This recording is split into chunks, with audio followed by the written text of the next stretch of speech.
Comic Book Land. My name is George Serrano, aka The Don, and if you're listening to this, you can only be here for one reason. It's a brand new episode of the Major Issues Podcast, brought to you each and every week by ComicBookClique.com.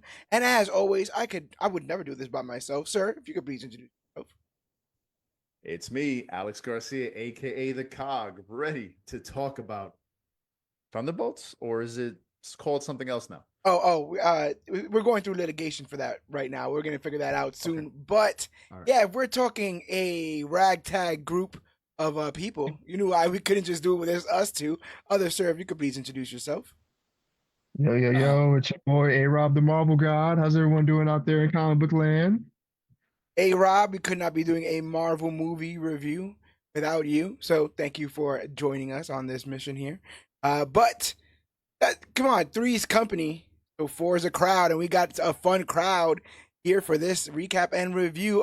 Sir, if you could please introduce yourself. Taskmaster, aka All-Star Asa. Are you telling me you're leaving in about 10 minutes? Is that your way? Choice though. All-Star Asa is here, and we're here to talk Thunderbolts, the latest entry in the Marvel Cinematic Universe. This was a film that I remember when it got announced, everybody was like, what and why? Why is this happening? This doesn't make any sense. But I think a lot of us in our discussion about things to be excited for in this year, we kind of sussed that this might have been a sleeper hit. And yeah. I'm happy to see that at least amongst fans, word of mouth seems to be very, very good. The best in quite some time. I hesitate with this constant best since Endgame sort of thing that gets said. Yeah, because this is probably the best since Deadpool Wolverine, probably.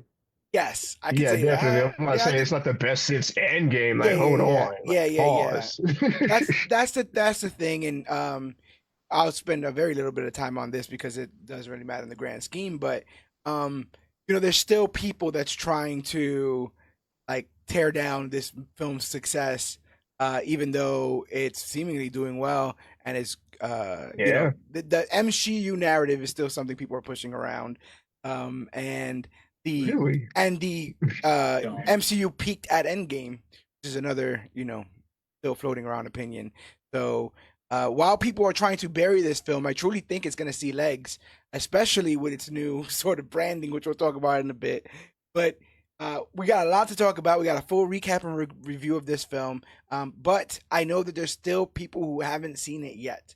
So before we get into all the spoilers, I'm going to give you gentlemen some time to explain what you liked about this film and whether or not you recommend it. And we're going to start with you, The Cog. Well, tell me about your viewing experience watching this, your expectations, and what you thought when you left the theater. Oh, I honestly had mediocre expectations for this movie because I saw this movie as, this is just setup. This is just massive amounts of setup. The team was of characters that we've not really seen a lot of, especially in the movies, and even in movies that were on the big screen, because most like Black Widow, which I think does not get the love it deserves, was a streaming movie, really, right? It was released during COVID on Disney Plus. Falcon Winter Soldier, a lot happened in that for these characters. A lot of people, including myself, don't really remember much about Ghost, right? Yeah. And who am I? I feel like Sentry, a weird character to introduce in this movie, right? So this on paper to me did not have a lot going for itself. But as the trailers came out, as of course you believe in such great actors like this guy David Harbour, killed it in this movie. I found myself just loving this movie as I watched it, and I highly recommend it. I think it's such a pivotal and important movie now in the MCU and everything that's going forward. You have to see it, and I better see it on the big screen. Awesome. A-Rob, you're the Marvel God. You were here with me last time also when we covered Falcon Winter Soldier. What do you think of Thunderbolts? I thought this was a great movie. For lack of better words, it was a great sequel to everything that was just named. Like, Ant-Man and Wasp, Falcon Winter Soldier, Black Widow, slept on movie, great movie. Like this was a great sequel and continuation for a lot of these characters. And like when it was first announced back in 2023 for the original slate of 2024, 2025, when Kang Dynasty was a thing still, like Mhm. I was like, Thunderbolts. Okay, that makes sense. There's no Avengers, so but what are they gonna do? So I went into this movie with like medium to high expectations because like I'm like a kid during Christmas, like with Marvel movie announcements, like, oh, I want this person to be in this. They should put this person in this. Like, how is this gonna like, this is how it should go down. But like they really focused on the characters. And that's what really made this movie hit. Like if you follow some of these characters from past projects, you would know like they have a lot of baggage, especially Bucky. Yeah. And like they really fleshed it out in Falcon Winter Soldier. And in this, they really fleshed it out for a lot of these characters, dealing with what they dealt with in the past and how they're dealing with it now and how it's not really defining them, but they can choose to be better than what they used to be or what they think of themselves. Right. But like, but Cox said highly recommended. You should definitely go watch this in movies or in IMAX. Sorry. Go watch this in movies in IMAX. Like highly recommended. And Sentry, oh my goodness. I We'll just get I it. we get into it more. Yeah, we're But gonna I get wish they into it. did more with them. Yeah, I wish they did a little I, bit more. I think there's still time. I think there's still time, and that might even be a spoiler in and of itself. But we're going to pass it now to you, All Star Asa. Thunderbolts. There's a whole bunch of movies coming out this year. You went out and saw this one. How does it stack?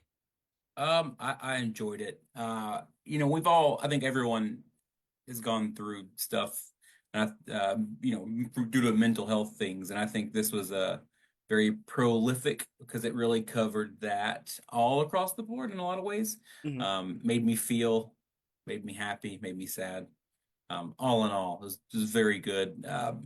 I thought the casting when they announced it was a little like, oh, okay, but it's fine. But I will say, at its heart, it may be. I hate to be the one person that always does this. It may have fallen into my top five, honestly, and truthfully. Yeah. Yeah. Once you Nice. get past fan service, Yeah. Yeah. So you recommend people go check it out? 100%. Go check it out twice. There you go. There you go. I'm the last one here, so I guess I'm gonna have the dissenting opinion. No, I'm joking. This was amazing. I really like. I really, I'm logging out. I'm logging out. Yeah, all right, man. I really dug this. I had high expectations, and it exceeded it in different ways. I will go on to say that I'm at a point now. We are closing into 10 years here. As far as Comic Book Click, we are about 8 years of doing the podcast. So it's very hard for me not to be like mentally taking notes and mentally like in a different space when I'm watching this kind of stuff because I'm trying to look out for stuff. I'm trying to hear everything. It's hard for me to get lost and immerse myself with just how much of this that we do all the time every week. But there's a moment we'll talk about it when we do spoilers where not only they had me, but I became a baby in the theaters. I became an absolute child. And from that moment on, they basically held my hand and walked me wherever they wanted to go, whatever they wanted to do next. After that, I was already on board. It's the performances in this that really shine through. The action's fun, but the clips that are gonna go, get a million views when they come up on YouTube are gonna be the emotional beats of this movie, more than anything else. There's I also have this is a hook for those who haven't seen the film but want to come back and listen to the podcast. I have like a incredibly tinfoil hat theory about this film, and the emotions that it puts you through, and maybe it all being some sort of genius, 5D chess sort of campaign there. But as somebody who, as All Star Ace has said, has gone through some of this stuff, I want to echo what you guys also said. This is an important film. This is a film that, like, there was a time where I was so starved for interconnectivity in the MCU and just not getting it and just getting kind of confused with why are we putting more toys on the desk We don't even know where they all go, kind of situation. Mhm. But like I said again, there's a moment in this where I just was watching this as its own movie, as its own, in the bubble of this world, just dealing with these characters. Time stopped in the rest of the MCU, and I got to just enjoy this. And that's a rare occasion because when you're watching bad MCU, you're like, when is someone important going to show up? When are they going to name drop something? When are they going to reveal this secret already? And I never found myself looking at my phone or checking the runtime or any of that kind of stuff when I saw this, which I always say is a tremendous, recommendation. So yeah, I think people should go see this in films. We got to talk a little bit about the fact that this entire film has seemingly been branded New Avengers. I don't know what that goes for the title moving forward. I saw us on some marquees. They had Thunderbolts are the New Avengers on the marquees instead of just Thunderbolts now. Mhm.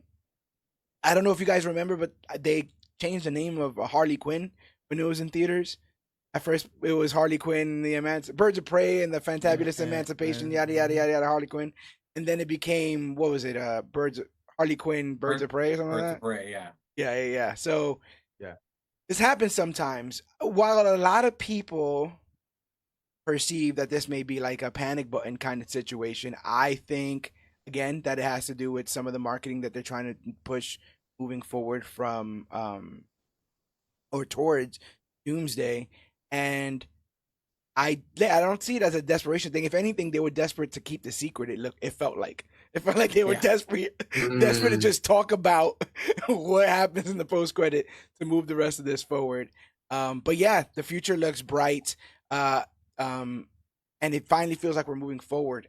But at a time where it kind of felt like we were on a treadmill, and I'm glad that we're moving in any kind of direction. So just up front. Thunderbolts is a 2025 American superhero film based on Marvel Comics characters, and also featuring the team the Thunderbolts, produced by Marvel Studios and distributed by Walt Disney Studios Motion Pictures. It's the 36th film. God damn. 36 films. I turned 35 in a week. I could watch one. There's been one film for every year of my birth. That's bonkers. So the film was directed by Jake Shearer from a screenplay by Eric Pearson and Joanna Kahlo, and stars the ensemble cast featuring Florence Pugh, Sebastian Stan, Wyatt Russell, Olga Kurylenko, Louis Pullman,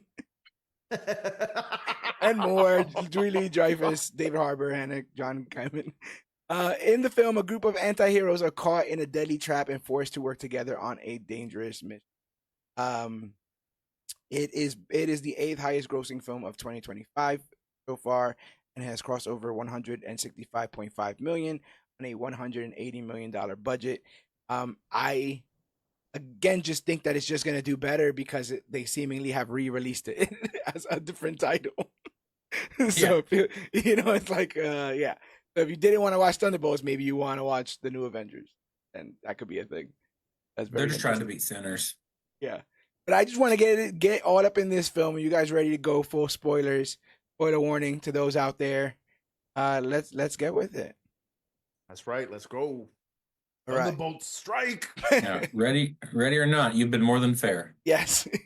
All right. Spoilers. Moving forward, people. And if you haven't seen, like I said, go out and check it out. But our story opens with the familiar Marvel Studios fanfare, but instead of cinematic moments from the MCU, this time the logo was composed of comic panels.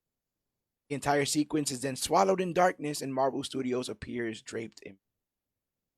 I was like, as soon as I saw comic panels, and I was like, this is like emerging, because I never thought they should have gotten away from the book flipping OG Marvel stuff that they came up with before, and I get why the MCU would come up with their own thing, but like this felt like a combination of both those things in a cool way.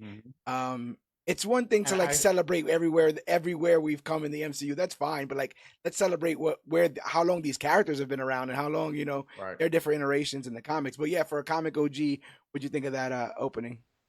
Well, for one, just to see the panels again was amazing. It's something we haven't seen that in a while. But also, I was just happy to see it make its comeback because in the last Captain America movie, we didn't have it at all. No. So I was like, did the production studio on that movie just miss they forgot? Like, what happened? Mhm. you know, for them to bring it back with this one. But this one, it made me. I didn't realize I missed it in Captain America until we talked about it. So then seeing it here, it felt like coming home again. Like, oh, this, and like you said, Yes. you know, seeing panels. Oh, you know me, I love comics. So to see the actual comics get their time to shine, and then how the movie quickly it just is like, okay, comic panels and darkness. Yeah. Like, okay, By the way, the party's over. what are you telling us? Oh, yeah, what are you about to tell us? You know? Yeah. So I love how that off the bat just set the tone for, hey, here's something to pay attention to. What about you, A-Rob? Oh no, I thought this. I was like, oh, this is gonna get bleak just from the trailers alone, and him just deleting. Spoiler alert: him just deleting people. And we're gonna get into that because, like, the MCU has a real problem with nerfing some of these heroes, watering them down, or the villains, watering them down. But that's neither here nor there. Yeah. But Yeah. like the opening was great. It really set the tone for how this movie was gonna be. Like, it was gonna be playful. It was gonna be sad. It was gonna be happy. You're gonna feel some type of way watching this, and it's gonna be a good type of way because this is gonna be a great movie. It's gonna be a great ride. I was like, okay. Because like you said, like we didn't get it in the last movie, so like I'm glad they changed it up and made it different for this one. Yeah.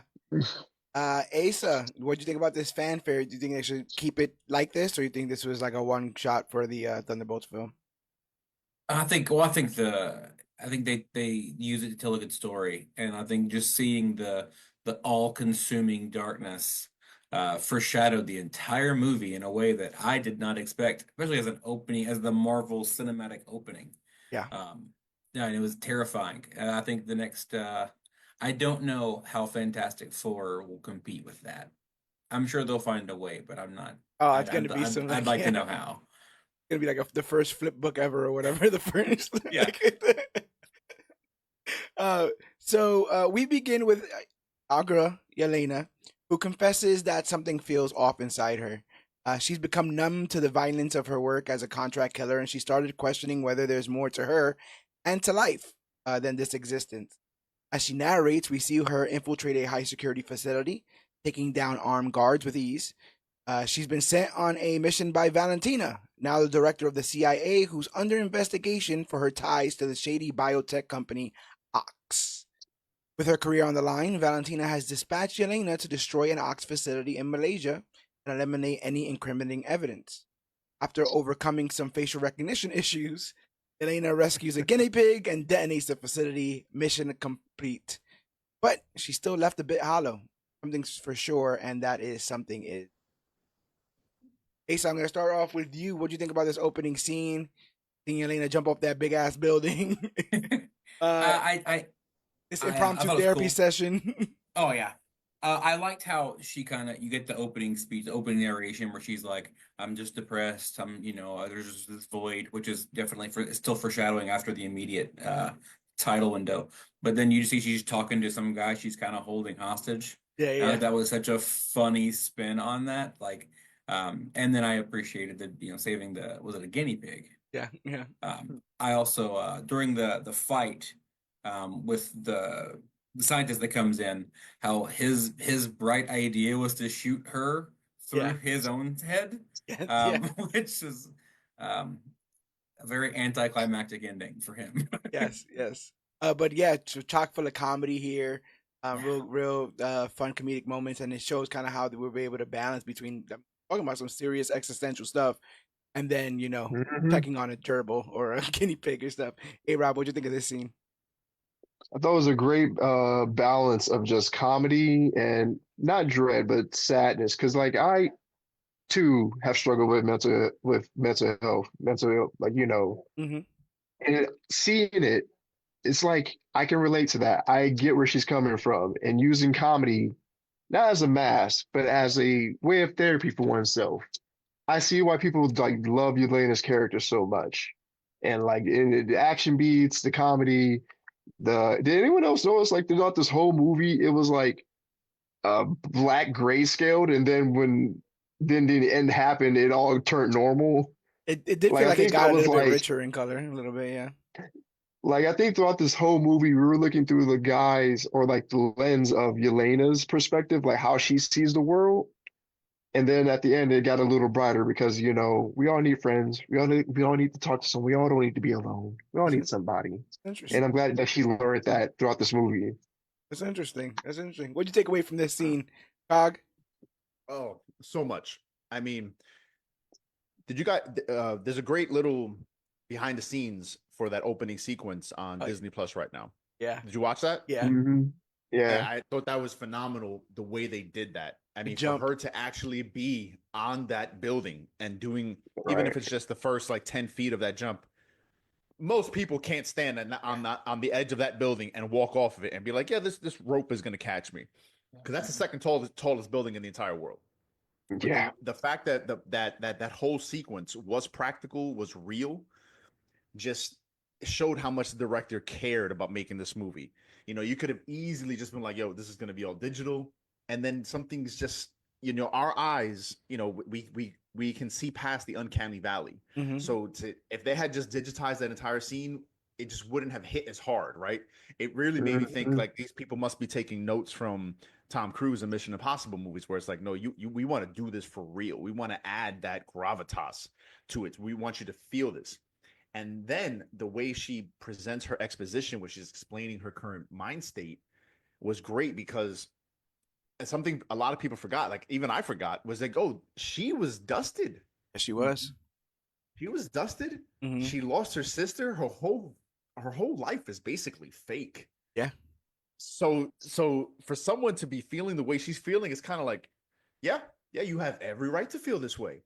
And then you're gonna walk off the second tallest building on the planet and basically question what you're doing with yourself. Like, okay, here I am, I'm killing people, I'm accomplishing these missions, but what is this for? And you're sitting there going, yeah, what is this for? Yeah. what is going on? Mm. So the way this movie, everything about the way this movie started just hooked me, and it just sucked me in, and it just made me feel for her. And I was just like, wow, I'm already feeling this way about this character. Wait till we get into the rest of these characters. Yeah. Great start. Great start to this movie. Yeah, I mean, Facts. you said it. I mean, we talk a lot about how this film talks about depression and mental health, and what are that's what that entire first scene invokes, right? That plummet, that depth, and how that can feel, and how that can feel like the only escape at some points from whatever you're going through at the time. They'll be saying it a lot once we get back to like Alexi and stuff, but they make a lot of allusions to Yelena having a light or being a light, whether there's a light inside of her or whether she was able to light up a room when she was on the soccer team and all that other kind of stuff. And when we get to the parts with Bob later on and it's in the darkness, especially when she's talking to him in the room, you'll see light kind of shining more and more through the back window, the little bedroom window there. They're playing around a lot with these light and darkness. And I wrote up a bit of a controversial article right now over at ComicBookClique.com, cheap plug. But it's this idea that I find that a lot of the current Marvel fans, current MCU fans, find themselves a bigger fan of Yelena as the Black Widow than they did as Natasha. And I think it's because the things that I know about Natasha from the comics, I'm seeing Yelena kind of portray, as far as like this duplicitous nature. We heard about Natasha's backstory, but we've seen Elena's, right? Like we see like I bring up that when we first meet her in Black Widow, she's like gutting an innocent woman or a good woman, someone who's trying to stop the indoctrinated widows. And it's not until she gets undoctrinated that she becomes on the good side. Before then, she was a trained killer. She immediately tries to kill her sister as soon as they see one another. So like, I feel like I know Yelena in a way I didn't know that until her movie, and by the time her movie came up, one could say it was split between her and Yelena. so now but also by the time that film comes out, then she's that sort of ends that. But like the accent, which is something that Natasha never did, which I always felt like Black Widow would have or did have, or that there was something along those lines, like one of those kind of Boris and Natasha kind of Russian spies kind of deals. So I dig what she's able to do with that because there's a little bit of that in like you're not even listening, when she's doing her therapy session with this guy, joking around again about the black humor around like he's about to blow up this entire building, like she's doing something incredibly illegal and incredibly black ops, but she's so this is a Tuesday for her, to bring up Literally. Street Fighter, yeah. So yeah, completely dug all that. I'm surprised. I don't remember what the resolution was when she found out that she was sent to kill Clint, like, and he didn't do it. She just went back to working for Valentina. Valentina's the one who sicked her on Hawkeye, right? Yeah, she was like upset that it happened, but she told her like, she eat shit, Valentina. Like she knows like she can't trust her, but like she has nothing else going on in her life, so she might as well Take the jobs. work for the U.S. government. Yeah.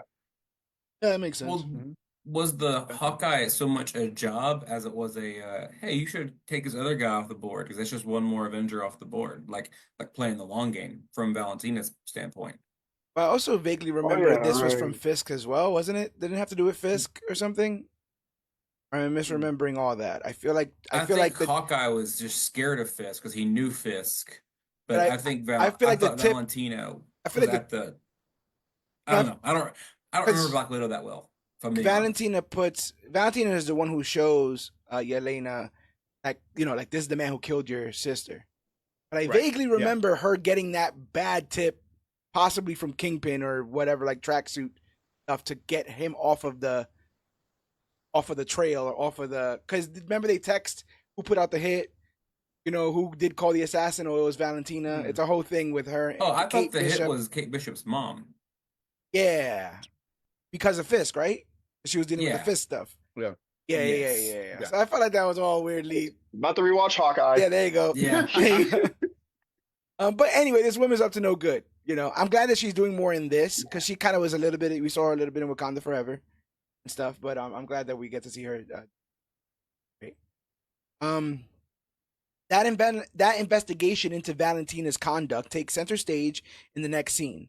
On Capitol Hill, with Senator Bucky Barnes in the audience, she denies any wrongdoing, distancing herself from Ox and dismissing accusations of illegal human experimentation to create a superhero. Pressed further, Val doubles down, claiming that with the Avengers gone, the government must step up to protect its citizens, and that's exactly what she's doing. She insists that she has nothing to hide and welcomes the investigation, confident that it will come up empty. But after her testimony, she privately orders her assistant Mel to ensure all of Ox's questionable material be destroyed. Yelena isn't the only operative she sent into the field, but she is the only one who hasn't checked in after completing her mission, which sets off some alarms for Val. What do you guys think of this political part of this whole situation? I'm gonna start with you, A-Rob. I was like, politics, politicians, but this is literally the clean house, clean sweep, like clean it all, burn it all, like go, what has this not been done in U.S. politics? Like, but like this is what happens. This is real, I guess. But like, it was really funny though, and I'm like, this is right up her alley. I was really hoping they would lean more into the Madam Hydra with her, because like in the comics, she is Madam Hydra. Yeah. I wish they revealed that this bitch is Hydra. Because why else is she like this? There's no way she is just like this. Right. No, that would be interesting. What do you think about her claim of like, with the Avengers gone, like we got to do something, got to have some sort of. That still is valid. Like it's like the whole Superman thing. When you introduce something so good, so nice, so powerful, and then you take it away, you can't just go back to normal. Like you need something there now. Like it's impossible to go back to normal. Look what y'all did. Look what y'all accomplished. We need that. We need the safeguard of the road. We need a shield. We need a sword. We need a saber station. Like we need it all. We need an Avengers team. The world isn't right without an Avengers team. Plain and simple. I could dig that. Cog, she brings up. What do you think about this scene, and what do you think about the idea that she brings up the fact that other countries are having their own, like they're all doing their own sort of super soldier, No, or I mean, yeah, there's like a superhero arms race going on. No, and that's exactly what I believe would be happening. And I mean, this world has already introduced that idea because we got Red Guardian, right? We got Winter Soldier. Yeah. So and then even in Captain America: Brave New World, they're all fighting over adamantium, right? They're fighting over the rights to mine the Celestials. So she's just taking the proactive approach. She's just approaching it from, hey, look, I want to be at the forefront of this, right? The world needs an Avengers. America needs an Avengers, right? Because who knows what else everyone else is building out there. Rob hit it on the head that it's all this political game.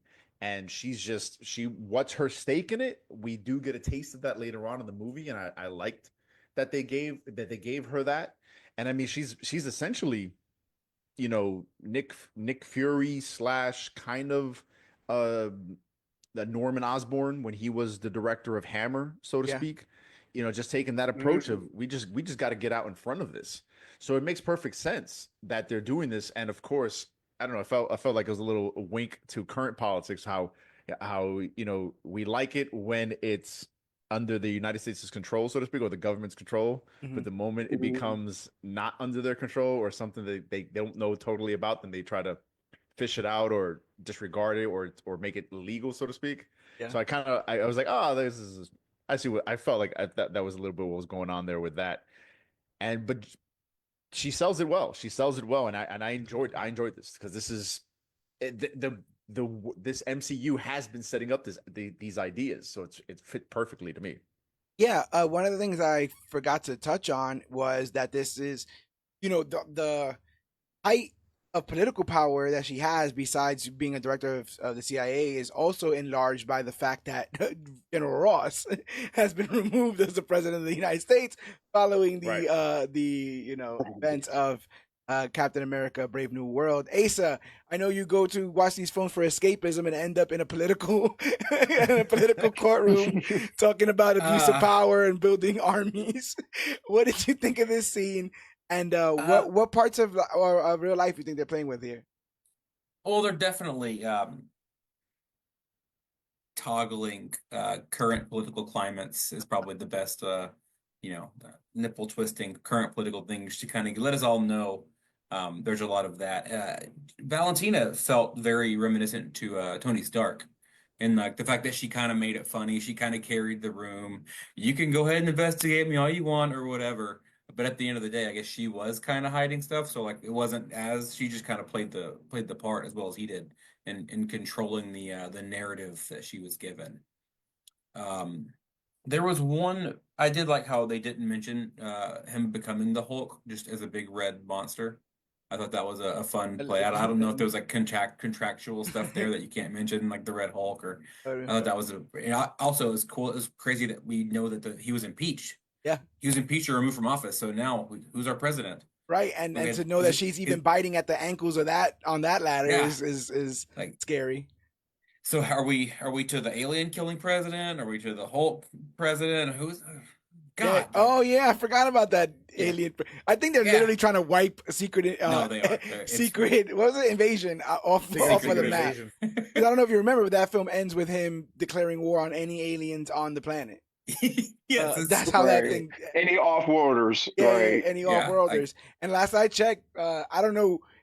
I guess his birth certificate's still around, but Star-Lord's still here. He came back from off-world. He's hanging out back in Missouri or whatever. Right. Yeah. But yeah, I liked that she just at one point is like, I'm just not going to entertain these accusations. Like, well, you're in a court of law. Like, you can't just say I will not deal with these accusations. And I like that they show that even though she's cold and calculated, she is still nervous. She's not, infallible. And, she is steps ahead, quite literally, by destroying all these ox bases. But she's not like a 10-step ahead mastermind that, can see all these things. I do like that she does have flaws in that nature. And we get introduced into Mel here. And, she's very personable as we continue on this story. But highlight of the film, we catch up with Yelena, and she goes and visits her father. Are we all comfortable with that term? Yeah, that's her dad. Yeah. Okay. Just making sure. I was thinking about it. Yeah, because I was thinking about it. Like, it is the guy who signed her up for. I mean, he didn't sign. I guess she got taken and assigned to him. She was already going to the Red Room, right? He didn't sign her up for the Red Room. No, wasn't she already in the Red Room? Yeah, that's what I'm saying. She got assigned to him as a family. Him and Natasha and Melina as a fake family. Didn't they Right. say in the Black Widow that they weren't they like a family for like 3 or 4 years Yeah. before like during like the probably the best parts of development she called him dad. I'm sure part of it stuck. That's the Right. most father she's probably ever had. If the, Right. she wants to call Dracoff dad, and I don't think anybody wants to do that. Well, no That one guy can was anymore. that guy was no one can anymore. Yeah, he is quite crispy. Yeah. But yeah, we catch up with Alexi. He lives on the Baltimore DC border. He swears it's not Baltimore; it's still DC. Baltimore is 1 block that way. Yes. She tries to open up about the darkness creeping in while working for Val, but Alexi only sees it as an opportunity to get back in the game and reclaim his glory, if she can put in a good word for him. When Yelena asks if there's more to life, Alexi admits that he never felt more alive than when he was helping people as a hero. He says Natasha knew that feeling too, but Yelena brushes him off and calls up Val. What I liked about this is, well, first of all, I just like David Harbour as Alexi. I think similarly, like he was in Black Widow, he is the comic relief, and I am laughing at him, but it's not maliciously. Everything that he does is like with his full heart out. Like there's no like, I understand that he was a spy at one point, but he'd be a terrible spy now because he wears everything on his sleeve, and he just like unapologetically sometimes honest, and he cares. He does care about Yelena. He does care about this proto family that he had at one point. But we talk a lot about we're going to talk a lot about with these other characters, like how their fall from grace or them being discarded, but like you can't talk about being discarded more than talk about Red Guardian, man. Like this government used him up and spit him out. Literally left him in the foreign It's like land. there is like zero love for super soldiers. Like between Steve getting it, being shelved off to be a street monkey or like a performer dude, like for the USO shows, Bucky being brainwashed, Red Guardian being tossed into prison. Isaiah Like, Bradley. bro, Isaiah Yeah. Bradley, like, bruh, Yeah. Jesus, Yep. why? They give these mascots the power of a god, and then they toss them to the side. Yeah. It's very Crazy. strange. But he seems to be chilling. I guess he's forever waiting for the call. You guys get that sort of idea? What do you think, Little Cog? bit. Yeah. No, I mean, I felt for him immediately. Just like Rob was saying, these guys get discarded, right? This guy was left in prison. All he wanted to do was serve his country, and at the time that he was serving his country, as most soldiers believe, they're serving their country. They're on the side. They're on the right side, right? Yeah. This man was the Russian super soldier. Are we all right? Are we on the right side of the story, right? Mm-hmm. Yeah. And now we're fast forwarding. This guy is a soldier without a mission. Right. His mission has completely fallen apart. He's got no family. He's got no one. He's got this limo service going. And like you said, he's just waiting for that call. And the Yelena shows up, and you immediately see that, wow, okay, do you still miss the mission, or do you just miss having a family? Right? Because he still has the photos up and everything like that.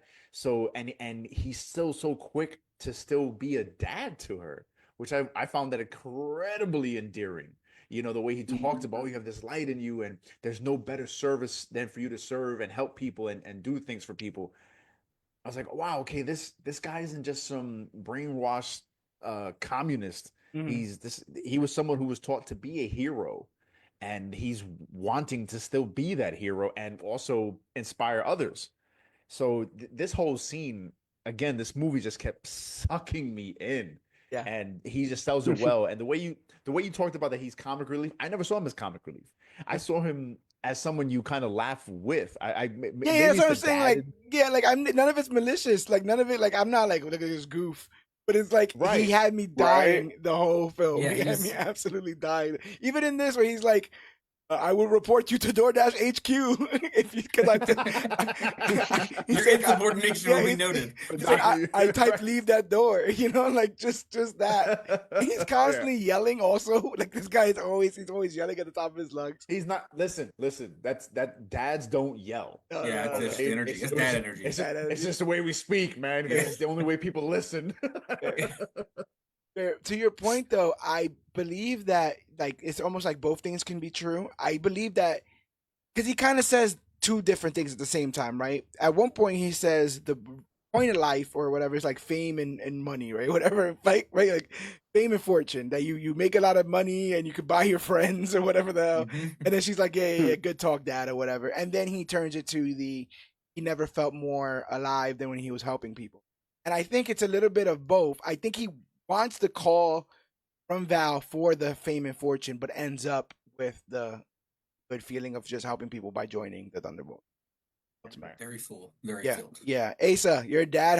What did this rank on the dad meter? Uh, How effective was Alexi in this? Well, And I mean, I got my mustache back for Lexi. there you No, go. I know this was a kind of it was a funny, sad scene. Like 'cause you see him completely alone in his apartment, which is not well taken care of, and like just ordering food, and his daughter comes in, and he turns off him reliving his glory days, Yeah, like man. and then like he gives her the whole, oh, a lot of money will help, whatever. Oh, he And brushes then his teeth with dishwashing soap. oh, yeah, Jesus. listen, I've been desperate. I've never been that desperate to I've get. never I'll just wait. It's fine. Hey, just take a get the stand a taste step of back. vodka, of 3-day-old vodka out of his mouth. It was really sad to see like how far he's fallen. But Yeah, then immediately when she showed up, kind of like he talks about throughout the movie, like her showing up literally gave him a whole new, like, just renowned it. His whole new, the light was back. yeah. All jokes aside, but it was really fun. But also he's a really fun character just to kind of see him. Just everything's an exclamation. Yeah, that's why I said Um, everything he's on yeah. 10. He broke the scale. Hey Rob, were you surprised that they hadn't met in a year? You said what? Were you surprised that they hadn't seen one another in a year? Yeah, actually I was, because I was like, yo, after the events of that, she really just threw herself into work and he didn't contact her like at all. There's a But like the missing chunk of character, time though, right? Because they were supposed to be like rehabbing widows together or something like that. Yeah. right? Yeah. But like overall, like this was a really fun scene, and just the character alone David Harbour has been killing it with this character just from the press and marketing alone. Him coming to the CDC in full uniform, and everyone else is dressed regular. He's like, "Come on, guys! Like, what happened?" And pulling up to the movie premiere in the limo, speeding up to the premiere. Like this Yeah. character. It's like you guys said, like I don't laugh at him. I laugh with him. Like Yeah. he's great. Like I love Red Guardian. Like Yeah. I'm here for the Red Guardian. I'm here for the Russian super soldier, and down with the proletariat, and vodka and dancing bears on unicycles. Yeah, he's definitely the most boisterous, and I guess we haven't had a character like that. We see him like written in comics all the time, and we have even seen it like in some animation where Thor or Aquaman would be written to be, big ass or whatever. Right. But I've never actually Mhm. like seen it here. It's really, really good. So Yelena confirms she's still in for the mission, talking to Val, but she's ready for a change, maybe something more public facing instead of her usual shadowy Black Ops roles. Val agrees to consider it and briefs her for one final assignment. Someone is trying to steal something from a covert Ox facility, and Val needs Yelena to intercept and neutralize the thief. When Yelena arrives at the facility, she spots Ava Starr, aka Ghost, phasing her way inside. Yelena follows, only to be ambushed by John Walker, aka the US agent who claims his mission is to take her down. Amidst their fight, Taskmaster appears, stating that she's not there for Yelena. A chaotic battle ensues. Taskmaster clashes with Ghost while Yelena takes on Walker, but a well-placed bullet suddenly drops Taskmaster for good. Before Yelena can process the loss, footsteps echo in the corridor. A man in a hospital scrubs approaches and casually introduces himself. Hi, I'm Bob.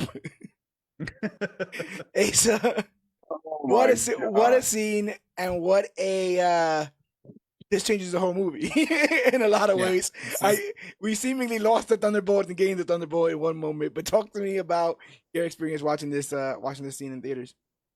Oh, well, it was really fun. The choreography was really, really good. Yeah. I like them actually utilizing Ghost in a very, I mean, it seemed like she was very well done.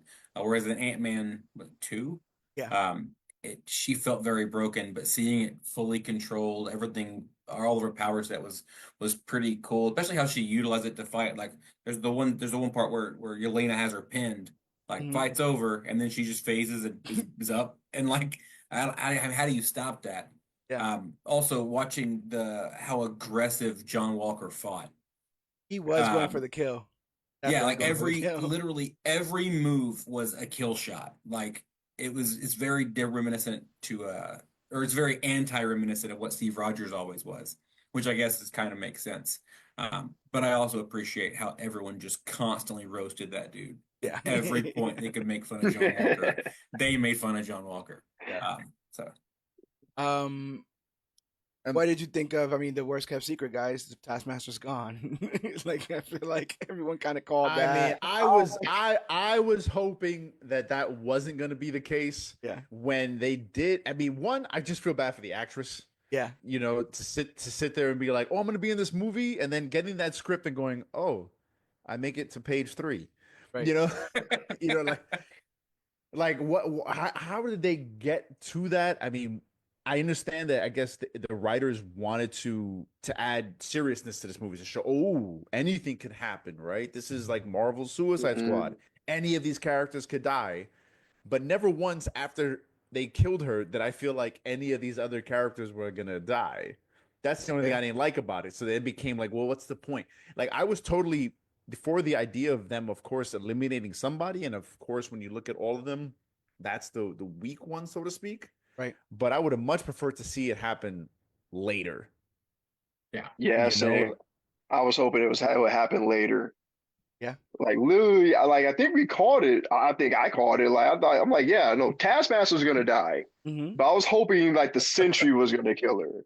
But like Right. but to kill her like on the 5th page of the script, like god damn, like Jesus. It didn't give her no screen time because she was in the fight scene.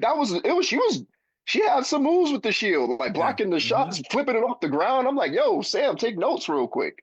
Yeah. Oh, wow. It was the matter of fact nature of how she died that shocked me the most. Just that bullet, and it was it. It wasn't like no slow motion fanfare. No, it was me and my fiance looked at each other like, "That's not bulletproof for Masters and Bulletproof." Yeah. What? Damn Soviet tech, it's messing up. Right. She ain't got the red room no more. She made that one herself. things are Yep. things are getting hard. But in general, like that fight scene was a lot of fun to watch. I also felt like, yo, Yelena's outclassed here, right? You got everybody else in the room. Everybody else in the room has powers, and she's like, "I got electric sticks," you know. Like, oh, yo, hide behind a box. Okay. That's the thing. They allowed her to get worked in this scene. Like they allowed her to take an ass whooping, which not only like shows the threat that John Walker is in this scene, but it also shows like her vulnerability, which makes you care about the character more. Because if it felt like you could just get out of anything, you'd just shrug in this moment. Right. As far as Taskmaster goes, the funny thing is, like you were just saying, like it's gotta suck to like be in it for 3 days or whatever. It's gotta suck even more as they go on this now tour of ripping off Thunderbolts to reveal new Avengers, and everyone claps because they're on the new Avengers team, and you were never on the team, and you never got to hang out with the team. I did feel for the actress in that one. You just die straight up. So that's a lot there. I did see some of the writers an interview with some of the writers and the director and everything. And one of the first iterations of the script, Taskmaster makes it past that point, and then randomly whatever happened, and she randomly forgets that she's not supposed to kill John Walker, so she keeps trying to kill him randomly throughout the movie. Right. And like, which I think is might have been funnier if you just kept trying to kill him as the movie goes on, just because. No, I mean, right. You run that joke a couple times, and then maybe against Sentry, she's one of the ones that actually dies. Yeah. And then you kind of feel for it. So but I guess they felt like, nah. But with the Sentry stuff, I think you guys are valid 100%. I thought that's exactly what was going to happen. There's a time where people were looking up. It felt more in horror than what was shown in the film. And I think a lot of people thought that at that time what they were looking up was Sentry, ripping somebody in half. He's known to do it. Ares, Carnage. He's known to do it in the comics. People expected that. And we also, because people are they analyze trailers and stuff like that. She stopped showing up in a lot of the shots after a while in the trailer. So people were like, And "Where then the is she?" Doomsday cast reveal just confirmed it. Yeah, it's like everyone but her. It's like all the members of the Right. Thunderbolts were confirmed for Doomsday, but that actress. So, but you know what's funny? I think if there's any kind of creative about this film, is that it did try to have its cake and eat it too, in the sense that it did try to show how dangerous the Sentry can be, but with no permanent effects. No. And so Yeah. I think in a world in which he does rip her in half, maybe you might have a hard time convincing people that he should be on the new Avengers. Maybe. I don't know how tied people are to that character, but I feel like by making him more sympathetic than just a guy who on a whim ripped the woman in half, you kind of have a little bit of plausible deniability about Bob, and you're like, maybe he can join because he didn't murder anyone. But I think if he murdered someone, then I think it puts us in a little bit of a position. But I'm just playing devil's advocate. I Well, think I also that think I think we would have got like a Homelander kind of situation where everyone would have been like, oh, he's like Homelander, and that's probably not really. You probably want to keep MCU away from the boys universe as much as you can. Yeah. I get that. Valentina expertly bankrolls a charity event in remembrance of the Battle of New York, and I'm sitting here like, we ain't over this yet. Like, what are we doing? What are we doing? Now? She's just trying to get money for all this. They got the scepter and all that kind of stuff.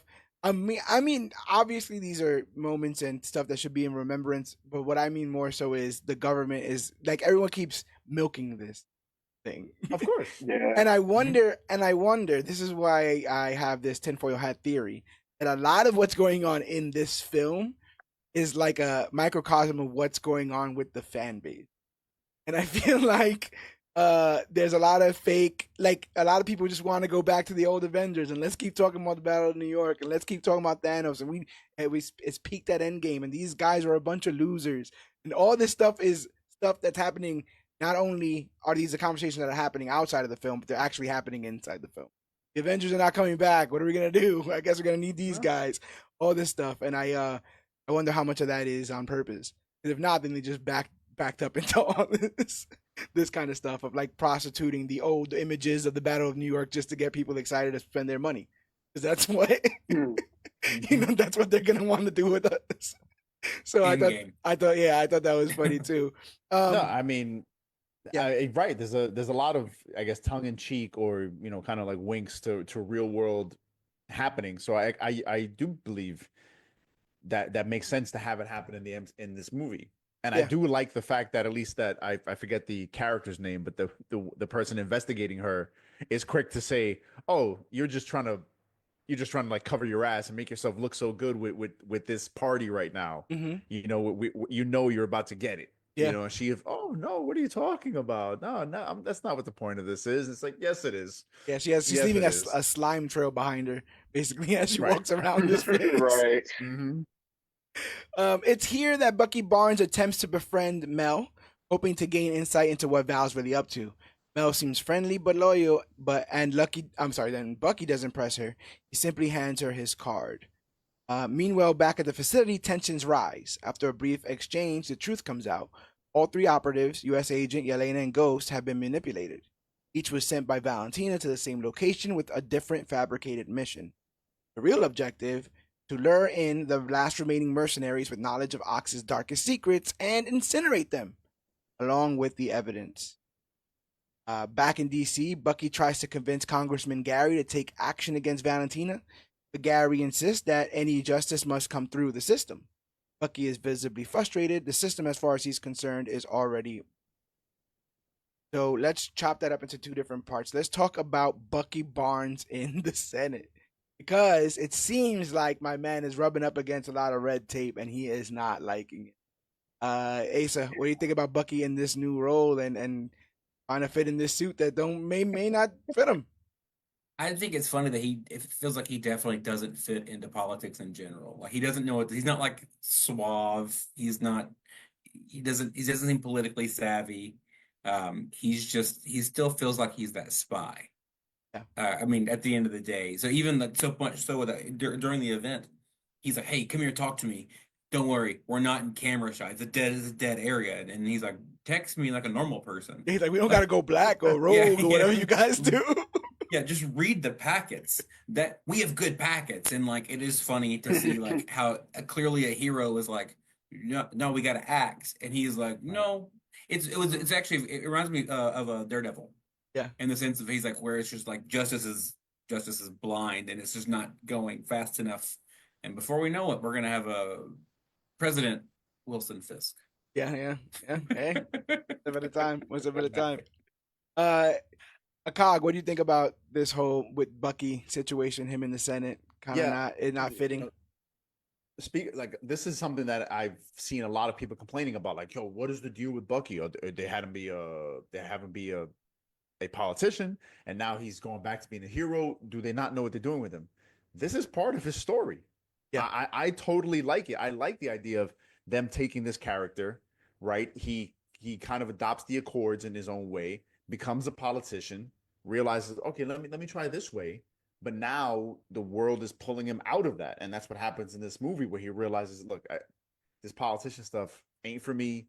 It's not what I'm meant to do, and he realizes, as the movie progresses, I gotta be the hero again. I'm a man of action, like Ace is saying.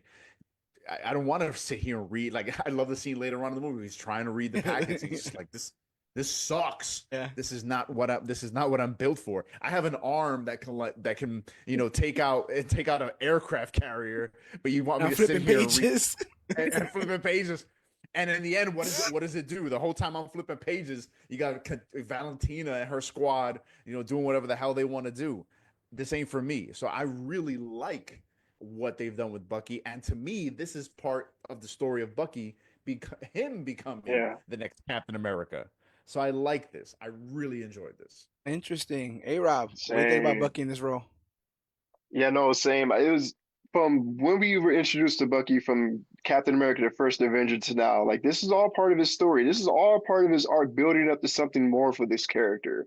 Like, I can definitely see a version of him or him just in Secret Wars with him, Sam, and Steve just all holding their own versions of the shield and just going in. Like, him being a politician, it speaks volumes for the character as well, because he was a soldier, he was a spy, he was an assassin. Now he's going to try justice in a different way.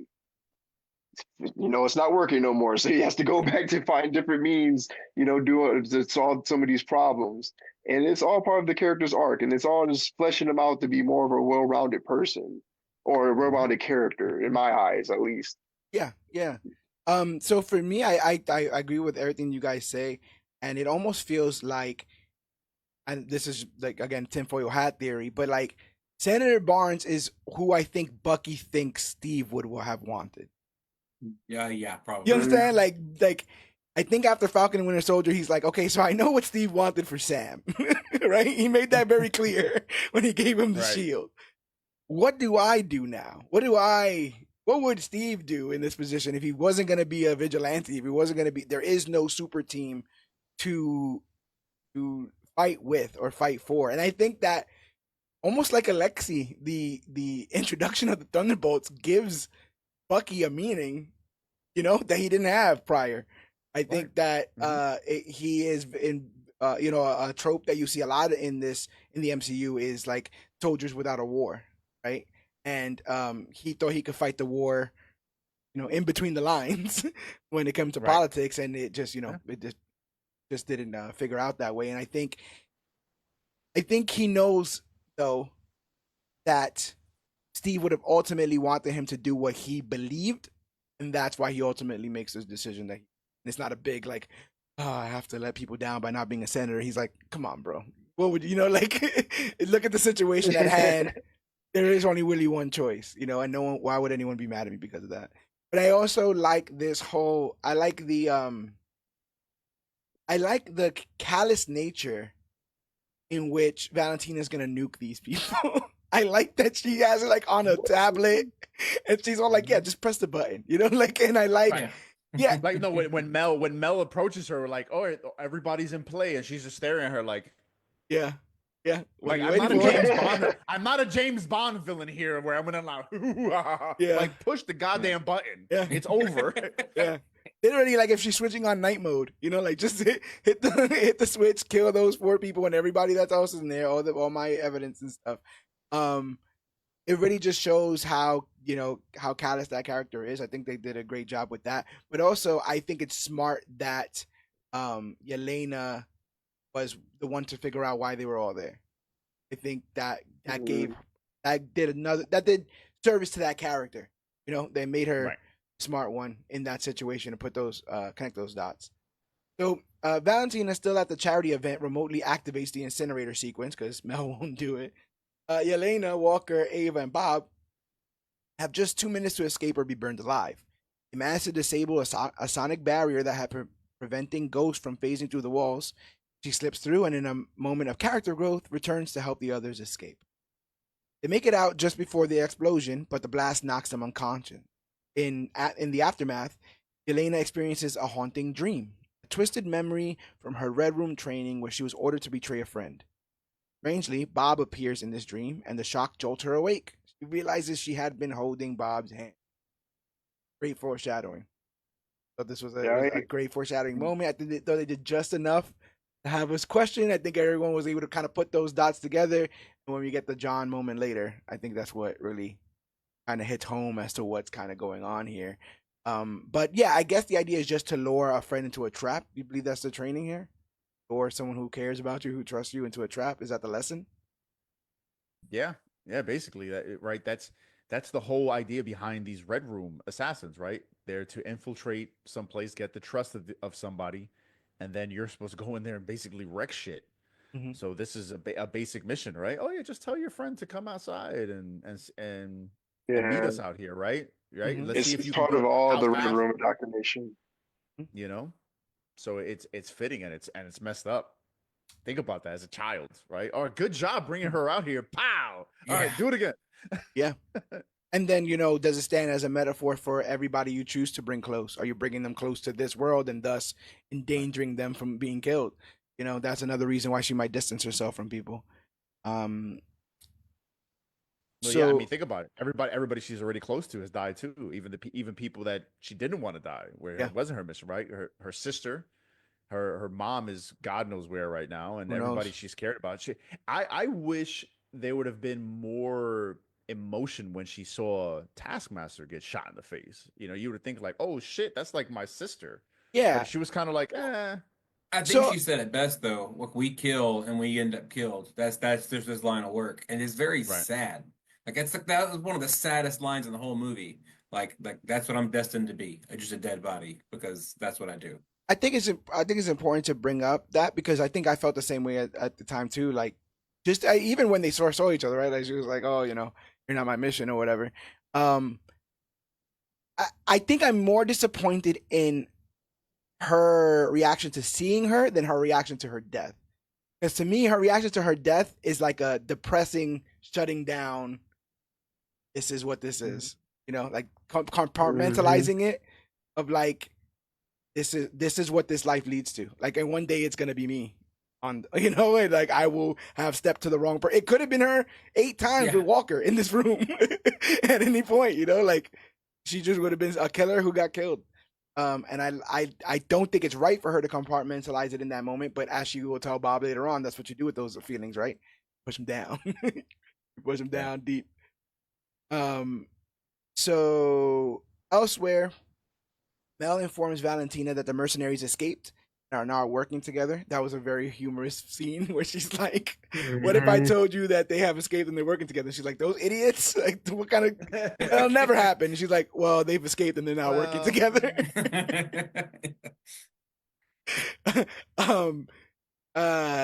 Val is stunned to hear they have someone else with them because she has no idea who that is. And she immediately orders a full strike team to the location to wipe them out. Unbeknownst to her limo driver, Alexei, overhears everything. His daughter may be in danger. At the hideout, Ava and Walker press Bob for answers. How did he get there? Who is he? But Bob can't remember anything before waking up inside the facility. Walker, frustrated, accuses him of lying, but Yelena steps in. She believes him. The two connect over shared experiences with depression and the emptiness it leaves behind. Even if they can't trust Bob's memory, they'll find a way out together. Later, Mel secretly calls Bucky, warning him that Valentina is planning something dangerous. He tells him to trace her phone and abruptly hangs up, leaving Bucky to decide whether to act as Congressman Barnes or the Winter Soldier. He gets his nice shiny old arm and it's like, oh, I'm go hunting. But Fuck it. Yeah, fuck it. Yeah, exactly. Now, I believe the director behind this, or one of the writers behind this, was behind the Beef show on Netflix.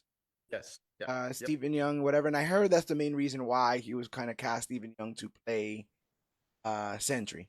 That and then play off a joke. The director directed it, and Stephen Young was in it. Yeah. I think that's why at one point they're like, "You're invincible" to Sentry, which would have been a cool little, callback. But like this scene here with Bob, like solidifies. Like I really like Louis Pullman in this role as Bob. I think he absolutely kills it, and like just him giggling as Walker's like, we should like burn him alive, and he's like, "You're Captain America, and you're an asshole." Like that. that was it. I mean, like he doesn't insult. Like besides saying that, like he's not outwardly assaulting or malicious. He's just kind of aloof. And that is a nature of the Sentry that I always found terrifying in the comics.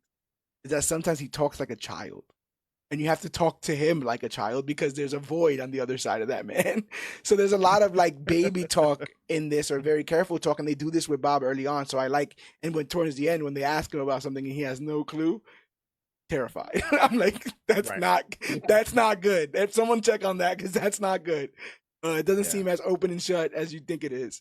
But yeah, what do you guys think about this scene where Walker's kind of pressuring him? And Ava's even trying to get at him, and Yelena chooses to befriend him. I'll start with you, A-Rob. I was hoping for like an unleash of just power, but no. It was interesting to see their banter and dynamics between one another, and they're approaching this new outlier of an element to the situation that's already fucked for them. Mhm. You know, it was really interesting to see them play off one another. But with just his introduction, I was fearful. Because like at first, at first I was like, okay, Taskmaster's gone. Now Sentry's here. Who's going next? Is Yelena? Like she's more than likely like she has no powers. Right. What's about to go down here? Yeah. What do you think, Asa? I don't even really remember the scene, if I'm being honest. I remember him calling him an asshole. Yeah. After they escaped, I thought that was really funny. But I mean, so far where we've seen John Walker, he's just very aggressive. Yes. More so than we saw him in Falcon and the Winter Soldier. But it kind of feels like it's on brand, especially as you come to find out what everything he's going through, and like how his life is going, why he's angry at the world. Yeah. There's definitely a chip on his shoulder. I think he does perceive that he is not respected. I think even when he first, before they escaped that incinerator room, like, it's like, I'm a decorated soldier. Like, you know what I'm saying? He's like, I just remembered something. I'm a decorated soldier and all that. I was Captain America. Yeah, for like a second. So. That chip on the shoulder is real because the super soldier serum, it amplifies what's already inside of you. So being the second string Captain America and already having to prove yourself to this massive bar mantle. There's a super chip on his shoulder. Like that explains why he's so aggressive, and he's just putting everything into every move that he does, and it's like a kill move. Like, dude, you're an asshole. You're supposed to be Captain America. You were Captain America. Like, what? Yeah, we know from that show that he does feel inadequate in that role, but we also know from that show that when push comes to shove, he does save people, because that's how that series ended, with him saving people. So he has saved people in the past as a regular soldier. So it's both of these halves of Walker that he has to kind of contend with. And I think he's just I think he's what is that called? Like jockeying for the leader of this team. I think he's like trying to like angle and like, if I could get the answers and if I can put up a plan, if I could do all this kind of stuff, then I am I'm the captain of this team, kind of stuff. And I don't think it's necessarily working. What do you think about that whole scene? No, I really enjoyed it. I liked how it showed how dangerous Sentry is without being Sentry. Yeah. I mean, he can sit there and just cause dissension amongst the team, and you almost, I felt Lewis Pullman played that well because to me it felt like okay, he's being Bob, but there's the void is there, Hmm. right? Because you find out some of the backstory of this version of the Sentry later, but this is a person who probably has that in him that wants to see everything fall apart, right? This is a person with a sketchy background. He comes from a tough life, so pardon me if I'm maybe speaking out of turn or being judgmental in this, but sometimes I find that people like that like seeing things fall apart, like seeing Oh dissension yeah, because they're misery like, oh, loves my life, company. I think that's fair. right, my life sucks. I'm gonna make your life suck. So Hmm. in that moment when everything's coming at him, I could totally see him just being like, yeah, fuck it. I'm gonna just mess with people's minds. But then the one person who he's already got a connection with, Yelena, brings him back. Like, no, no, no, no, hey, chill out. Let's talk about this. You know what I mean? It doesn't need to be this way. You have a purpose here, so let's continue to take care of you and bring you into the fold. Because if not, I really felt like it could have gotten very much worse for Walker. Yeah, definitely. You Yeah. actually fleshed it out a lot better than I did because I forgot a huge chunk of that scene is this idea that Bob's like, yeah, just leave me here. No one really Mhm. cares about me. You could just, Right. all right, I'll just mess things up. And Yelena instantly understands what that emotion is. And that's why she zeroes in on defending him because she realizes that he's giving up in this Right. moment. And it's the casual nature in which he's doing so that presents the idea that he believes that this is an option. It should never be an option to Yeah. just be like, yeah, just you just go without me, let me die here, and it is what it is. But it's the beginning of that, and it's not, later on, it's not like these these jagged, stabbing black, jolts of lightning coming out of him. Depression is a cloud, and it comes over him at various points in this. A dark cloud over Mhm. him, over the scene, around people. And I think that speaks to like the true nature of depression, how it kind of leaks in, how it kind of just fill up a room, Mhm. without you even noticing it. So digging deeper, Mel discovers that Bob is the subject of Project Sentry, Ox's covert program to create a superhuman weapon. Realizing just how dangerous he is, Valentina orders Bob's immediate termination, lumping him in with the rest of the liabilities. Back at the facility, the group locates a non functional elevator and begins climbing it, but at the top, they're met by Val's heavily armed task force. Uh, Also, we should mention that the moment that Walker makes contact with Bob, he experiences a sudden flash of his own traumatic family memories. Shaken, he snaps out of it and joins the others in formulating a plan. So, like, one of the things he says early on is like he has a happy family, and like he deserves to live because he's the only one that has, Right. something to go back It's to. twisted. But it's not, and again, like he has been so fundamentally shaken to his core by the public's rejection of him as Captain America that it has leaked into his family life, to the point that it's caused this division. This was a heartbreaking scene. This was rough to watch. Couple with the baby and all of it. Mhm. Uh, and it kind of makes you look at Walker a different way because again, Right. he did a lot of this for his family. For like, what's the point of doing this if he loses his family? So that's a huge moment there. Um, Unfortunately, Ghost vanishes again, but Yelena, Walker, and Bob, revealed to be, Bob Reynolds, push forward. Yelena triggers an explosion to divert enemy forces, and while she and Reynolds attempt to restore power, the lights fail to return. U.S. agent finds off the wave alone. Kind of badass. Like, everyone Yeah, failed pretty him, badass. and then I he's would like, like to "I'm have just gonna seen do the this." fight scene.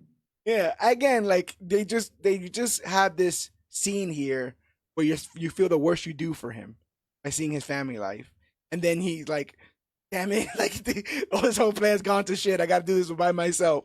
And he I mean, you just hear a bunch of grunts and stuff like that, but he takes care of several soldiers on his own. I mean, he is a super soldier, but yeah, they give John a badass moment in his own right. The team regroups, disguises themselves in enemy uniforms, and escape in a waiting truck. Ghost inside.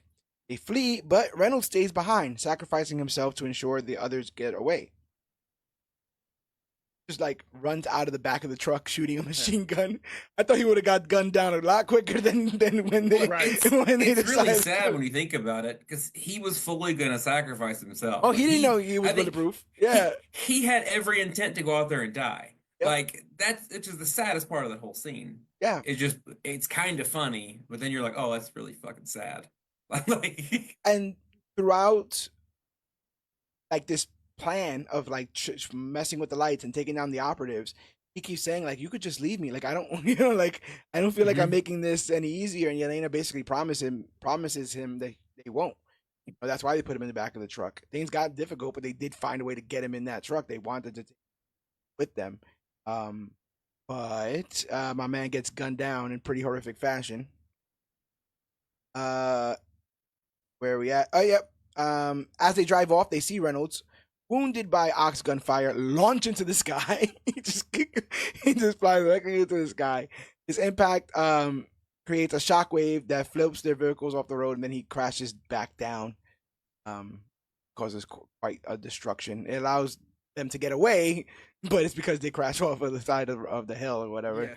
Yeah. And I just love. I think Julia, or is it Julie? Yeah. Julia Louis-Dreyfus.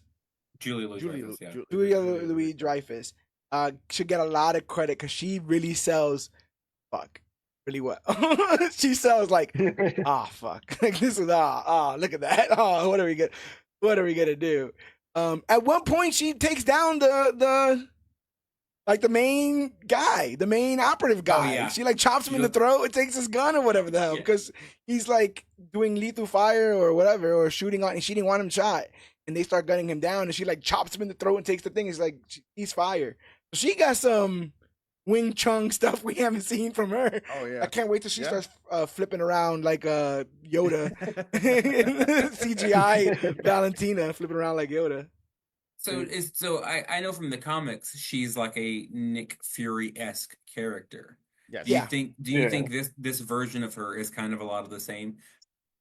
Oh yeah. She's yeah. I mean, I guess more spy or less spy, more politician. But I'll say this real same. quick, because I know these other two gentlemen have a lot more comic knowledge on him, but I will tell you this fun fact: I believe that she sleeps with Nick Fury in the comics. At one point, yes, they did date. So I don't know what Skrull life expectancy is, but that might still be on the table. I just want to put that out there. But yeah, gentlemen, if you want to tell him about Madam Hydra. Well, no. So early on in Nick's history, as far as in the 616 universe, these two date, and there's a beautifully drawn scene where drawn by, oh my god, I recently had the pleasure of meeting this man. Help me. The Secret Wars. Nope, this was not Secret Wars. This was old Nick Fury. This is Jim Steranko. My apologies. I got to meet him at New York Comic Con last year. Awesome guy's one of the prolific cover artists and artists of Marvel during that time, from like the 70s, 80s.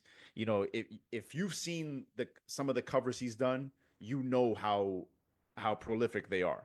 And one of the issues he drew with Nick Fury and Contessa is they obviously hook up.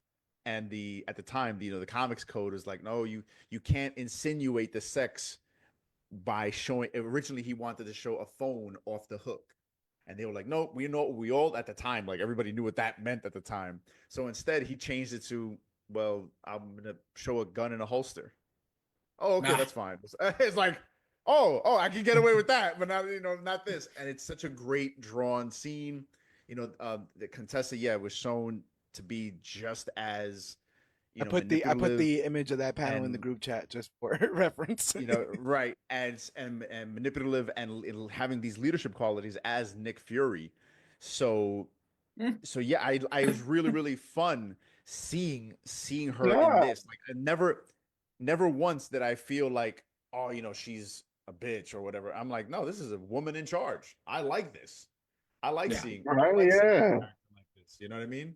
Yeah. So like this was so great to see her portrayed this way, and have this control over these scenes. I think they Marvel here did it fantastically with this character. Do you think, A Rob, that they're laying the groundwork for a Madam Hydra reveal? Would you be upset if they never reveal that she has ties to Hydra? I would be highly upset because like this character has such a rich history. Like it would make sense for them to go that way. Like they have to. Like Hydra has to come back. Hydra never is just gone. Like they have to with the little bit of groundwork that she's been in Wakanda Forever, Brave New World, like this, like they have to. Yeah, This the only Red Skull's way. a bit of a quitter in this universe, huh? He like loses once and then he never comes back. Well, he fell into space, Yeah, that's true. which doesn't really make sense, but Then whatever. he became a space Like- bouncer, the Soul Stone Yeah, or whatever. Hey, show me your ID. I can't get it. I'm sorry, Rob. Continue. No, like there's no more Hydra. Like Baron Zemo is Zemo. Strucker's dead. Hive got killed off in Ages of Shield. Red Skull is somewhere. Not Zemo. Zola is, He's backed up dead. computer somewhere maybe, or he's dead. He- Like he- so it's like, where's the Hydra? Where's the Hydra of it all? Yeah. Well, I 'Cause like to like think that- that all the Nazis are dead. Let's just leave it there. I Let's want to move think. on I want to from think that. Zola is I would the, love to believe that too. I think Zola's in the coding of X currently. I think that Zola has survived and has found itself embedded in X and is making sure that the Fuhrer is quite happy with the results of what goes down on that platform. But yeah, I think there's still time to do that, but I also wonder what they are gonna set up, if anything at all, because it seems like this universe may not last in the next 3 movies. So, like, what are they setting Right. up, if that, for all of this to come crashing down? But Well, with Hydra, I would love to see them make a comeback because what is the mantra of Hydra? Cut off the head, Cover and two take two its more place. take its place. So I mean, it's out there. I'm convinced Hydra is still out there. They could always bring it back so easily. Well, I think you have Sharon Carter as the power broker. That would be a really fun way to bring her in, especially if her and Zemo are kind of not really together, but two parts of the same power structure. that still hasn't come back around. Still, No, that still hasn't I don't come think back it will, around. if we're being honest. My but I was gosh. just, Nah, she'll probably give. I think she'll power broke the hood to that Spanish dude. I don't think he just. I'm like, I don't think he just gets it. Power Broker- If Power Broker were to That's- come back, it would have been in this movie or Brave New World. So like, I don't think we're gonna see Sharon Carter again. You never For a hot know. You minute. never know. I'm telling you, she's gonna have a fire sale and she's gonna give the hood to that Spanish dude in Ironheart, and then he's gonna become the hood. That's how he gets it. He's gonna buy it off the. buy it off the Power Broker. So, Yelena, U.S. agent, and Ghost continue their escape on foot from stolen Ox files. They also confirm what Mel suspected. Bob Reynolds is part of Project Sentry. Crossing the desert, the trio reflect on their past. Ghost talks with Yelena about Taskmaster, and that's when she says the whole, she was a killer who got killed. U.S. agent shares details about his troubled family life. As dawn breaks, a limo rolls up, driven by Red Guardian. Just in time, Yelena's father arrives to pull them out of Valentina's latest trap. As they drive off, Red Guardian gives his stamp of approval to Belova's new crew, convinced that they're finally acting like a team. U.S. agent sarcastically responds with "Go Thunderbolts," which Red Guardian hilariously misreads as Yelena naming them after her old soccer team, and he is having a blast with it. You named them after the soccer team. He's so happy. They're arguing over who sponsored it. Yeah, they're arguing over who sponsored it. They're talking about the lady who pooped Right. on the field, People let it poop on the field. which is funny because in the last movie it was all about peeing on her leg or peeing on his own leg, whatever, Yeah. because of frostbite. Oh, Yeah, pee he's- on his hands. yeah, His dad had to pee on his That's what- hands. that's Those what- frostbites. That's what it was. Always disgusting stories from him. I know his suit, which we can see on Cog's picture there, is different than before. But what I like about it is the brown pieces look like patches. It looks like, because we know that the other one was snug, is the word I'm going to use. Right. You understand what I'm saying? I feel like he's made some big and tall alterations to this suit with like extra stuff, but I like that it's patchwork. Not perfect, and it's not, like his Right. colors used to be red and white. Now they're almost like a muted burgundy and brown because Right. like he's kind of faded. So I like how his whole outfit is. I like the cut hair, might as well with what he had going on. I like this new look, and I again like everyone needs a man like this on the team because he has so much for everything that they're doing here, and he smells like an Avengers like team because they're like, yeah, we should separate. He's like, no, he's like we should split up. It'd be a lot faster. He's like, no, we can't split up. This team needs to be together for Yelena because I do believe that he thinks that this is the best thing for her, but also selfishly if they got room for him to. I thought that was pretty. No, yeah. I mean, I just love this whole interaction. The way Yelena's just absolutely embarrassed by this dude, and she's like, "No, no, why is he Right. driving here? Yeah. Like, no." Like, oh my God. You know, and the other two are just like, "Well, what is this? Is that a limo driving towards Yeah. us?" No, no. At one point, he It like just flips a does not make switch. sense. One point, he flips a Yes. switch, and Pony starts to play, and disco lights come on in the background. They're like, "Who are you So many driving?" people in the theater laughed when that happened because that was just no one was expecting that. Yeah, they're like, "Who would you be driving?" That you having to Yeah, say that. that was who do you drive? Yeah, Don't drink out of the big gulp. yeah. Because he drove straight It was there. a long drive. Yeah, he drove straight there. But no, not even he drove straight there. He went back, got his suit and his limo, and drove straight there. Nah. Absolutely He ridiculous. keeps the suit. The suit is Oh, always in the limo word. just I in believe it. case. I believe it. Remember, part of the promotional material for this movie is Marvel had him make these fake commercials. Yeah. You know, we shared it on the Facebook. You can see it, and in it he save you from a boring evening. So you can imagine he keeps that thing in the trunk like a boring evening. I would Red put on Guardian suits. will save the nights. Yes, I would put on suit. Yeah, you know what I mean. So, But yeah, like there's even like this little bit of like fathers living vicariously through their children kind of thing, right? Like seeing her become part of a Little bit. team and all this other kind of stuff. So he just showed up to like parent teacher conference and got to see his child friends for the first time. And it's like, oh, these are your little friends that you're hanging out with. Yeah, we're not friends. Yeah, that's what they keep saying. No, They right. keep making a point to say No. that. Before they can settle anything, a convoy rolls up and opens fire. U.S. agent blocks the bullets with his shield, while Red Guardian and Ghost try fighting back but get nowhere. Belova is about to return fire when the Winter Soldier suddenly shows up and tears through the Ox vehicles like it's nothing. The group barely has time to breathe, let alone celebrate, before Bucky launches a disc grenade at the limo, sending it flipping into chaos.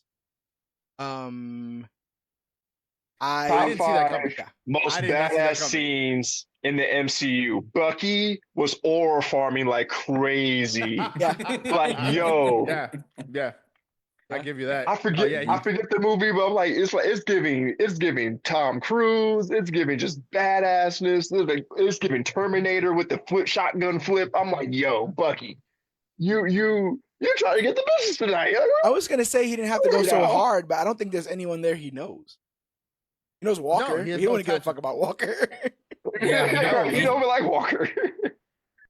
Hell no. So yeah, no, it made perfect sense the way he took it out because I'm sitting there going, oh yeah, it makes perfect sense for him to not want to detonate them because they're part of the issue here. Yeah. You know what I mean? So it was great the way he just comes in, takes it out, and I love the fact that when Alexi sees him, he's like the Winter Soldier. Yeah. Like The Winter Soldier. Straight Like, this is- fanboy. Yeah, right. Like exactly. I read the stories of him. Him and the Baba Yaga were my heroes. Yeah, 100%. 100%. Alexi was hilarious in this because this is when they get shot at, and he's like, "Don't worry, it's bulletproof," and then the glass shatters, and he's like, "It's bulletproof-ish." Didn't he say like bulletproof-ish? Yeah, he's like, it's bulletproof-ish, and then I'm like, like, all cars are bulletproof-ish. yeah, they have all this tech, and they can't seem to get anything done, so he just does a Molotov cocktail. Yeah, a Molotov Yeah. cocktail. He's like, give me the vodka. No, it's a good one. Yeah. They're like, "Don't drink and drive," and he's like, "No, I got this." So I like that, and then yeah, they do the kind of trope where Yelena shoots a bullet, but the whole thing explodes, and like, what the hell's going on here? And Yeah. right. I reveal that like it's how Bucky. she was clearly shocked. Like, what? What did I do? Yeah, Like, but yeah, say Terminator vibes, but it's almost OG Winter Soldier vibes. right? was Because he Winter was Soldier, very yeah. very similar. How he used to track down people. Right. Who the This- hell is Bucky? Yeah, this movie has a lot to say about people going back to what they know, whether even regardless whether if it's something good or something bad. Um, Meanwhile, Val, having moved Bob from the secret facility to the Avengers Tower, gives him some motivation, being that she knew he was a troubled man with mental health and drug issues, signed up for Project Sentry in order to become something greater than he was. He nurtures his paranoia and declares that he can be the greatest hero of all, before walking away and demanding Mel create a kill switch in case he goes rogue. So as soon as she walks out of as soon as the curtain flaps behind her, she's like, "Yeah, we need to find a way to kill that man. We need to make sure that he can be killed." But what do you guys think of like this insidious nature of digging him up here, and knowing that he has almost a fractured mind? She could have found out this information about him being a hero and found some other way to deal with it, but she's still going full bore on, even with all the red flags of showing this man to be her government-sponsored hero. I'm gonna start with you, Asa. What was the saying she said? Righteousness without power is It's just an opinion or something like yes, that. yes. Like, I think that shows how what she's truly capable of. So just kind of seeing he made her kind of relive probably her worst trauma. And then just seeing that, and then seeing that she maintained her composure so well. One, let me know, oh, she's a super badass. Two, she's an amazing politician. Yeah. Like, just to be able to Yeah. see that and then go like, oh, okay, well, I'm still gonna go. I just need a second. And Still had a I poker thought, face. yeah, like everything, almost like it didn't even really bother her, like more than a second. Mhm. You kind of feel for Mel in these moments because like she's kind of getting drug into really the worst possible, There's a lot of situation. murder in this 24-hour period. She has been asked to Yeah, murder a like- lot of people. Several people. But just to see the level of fear that Sentry actually gave her was pretty interesting. Hey, he might be invincible, but we got to find a way to beat him just in case. Right. And on that note, like she was definitely on her Cecil from Invincible. Like she is taking the world in these situations as is and preparing for the worst for them. Because like you can either save the world or you can be the good guy. You can't be both. And I think she understands that perfectly, especially dealing with someone like the Sentry, having all this power, and they were drug addicted and have mental health issues. Yeah, no, create a kill switch just in case something goes sideways. No, I It's dig messed it. up, I dig but it. like it's practical. 100%. Cog, how much of a piece of trash is she for dealing with a drug addict with mental health issues and kind of I don't know, like propping him up, blowing him up, gassing him up? Why not? Why not? Right? It's Yeah. established that much like Nick Fury, she's willing to get the job done. So, I mean, Nick Fury built the team with a guy who irradiated himself and turned himself into a green monster, with a guy he found in the ice, an egomaniac who made himself an Iron Man suit, And he's an alcoholic when he finds him. and he's an alcoholic. But he uses a Soviet spy. Yeah. So the idea that she knows I have this ultra powerful person at her disposal, and then quickly realizes, okay, this is a problem, but I have a solution to this problem. We'll just throw a kill switch in his head. This is exactly kind of like the comics, right? That the Avengers and the rest of the Marvel Universe knew they were dealing with a massive problem with the Sentry, but they also knew they really couldn't get rid of it. And at the same time, you like having this person with the power of a million exploding suns Yeah. in your back pocket, just in case. Right. So it falls perfectly into her personality that she would just allow for this person to be a part of the team, to be her pawn, so to speak, right? Because we saw in that flashback that she just has why she is driven to the point that she's driven, right? She's had her world shattered. Mhm. Yeah. She's someone that has that fear of someone else coming in and taking control of the situation. Here's her chance to take complete control, where you have this hero that is seemingly unstoppable. Yeah. So why not? I like that we got the flashback, but there is no like "woe is me" moment. There is no like violence pulled out on like, oh, I really get Valentina. I'm totally on her side. It's just like that. Well, I could see how that would get her where she's at. But at no point are you're like really meant to. I don't think this film wants you to necessarily sympathize with her. But I did find it funny that once that happened, she got back up and she took the sentry thing off the table. Because she like came in and put it on the table. And then she's like bigging up him or whatever. And he sees her pick it up. And then he's like, I can control it. Like I'll do whatever I'm told or whatever like that. And I think that put something in her mind. But yeah, instantly she can see how bad this is gonna get. So I dig the kill switch element.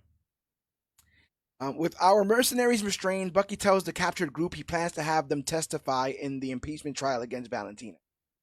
When he learns about Bob and hears from Valentina's assistant Mel about the dangers she believed the Sentry poses to New York and the world, he changes course. He urges the team to help him stop Valentina and rescue Bob. Yelena pushes back, saying they're not heroes, just the wrong people for the job, but Bucky reminds them that he had to learn the hard way. The only way to make up for the past is to keep choosing to do the right thing. Inspired, the team agrees and heads to New York.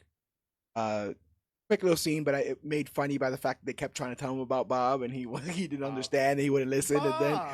and then that's the first thing that Mel says, and when he says it out of his mouth and looks over at them, and they're all like, I thought that was great.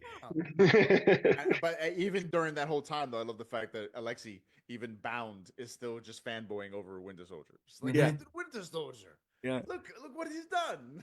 And when they finally do become a group, Alexei's just yelling at the top of his lungs. They had to cut from that scene to something else because he's just yelling. But this is also the scene where we find out that John Walker's family has left him.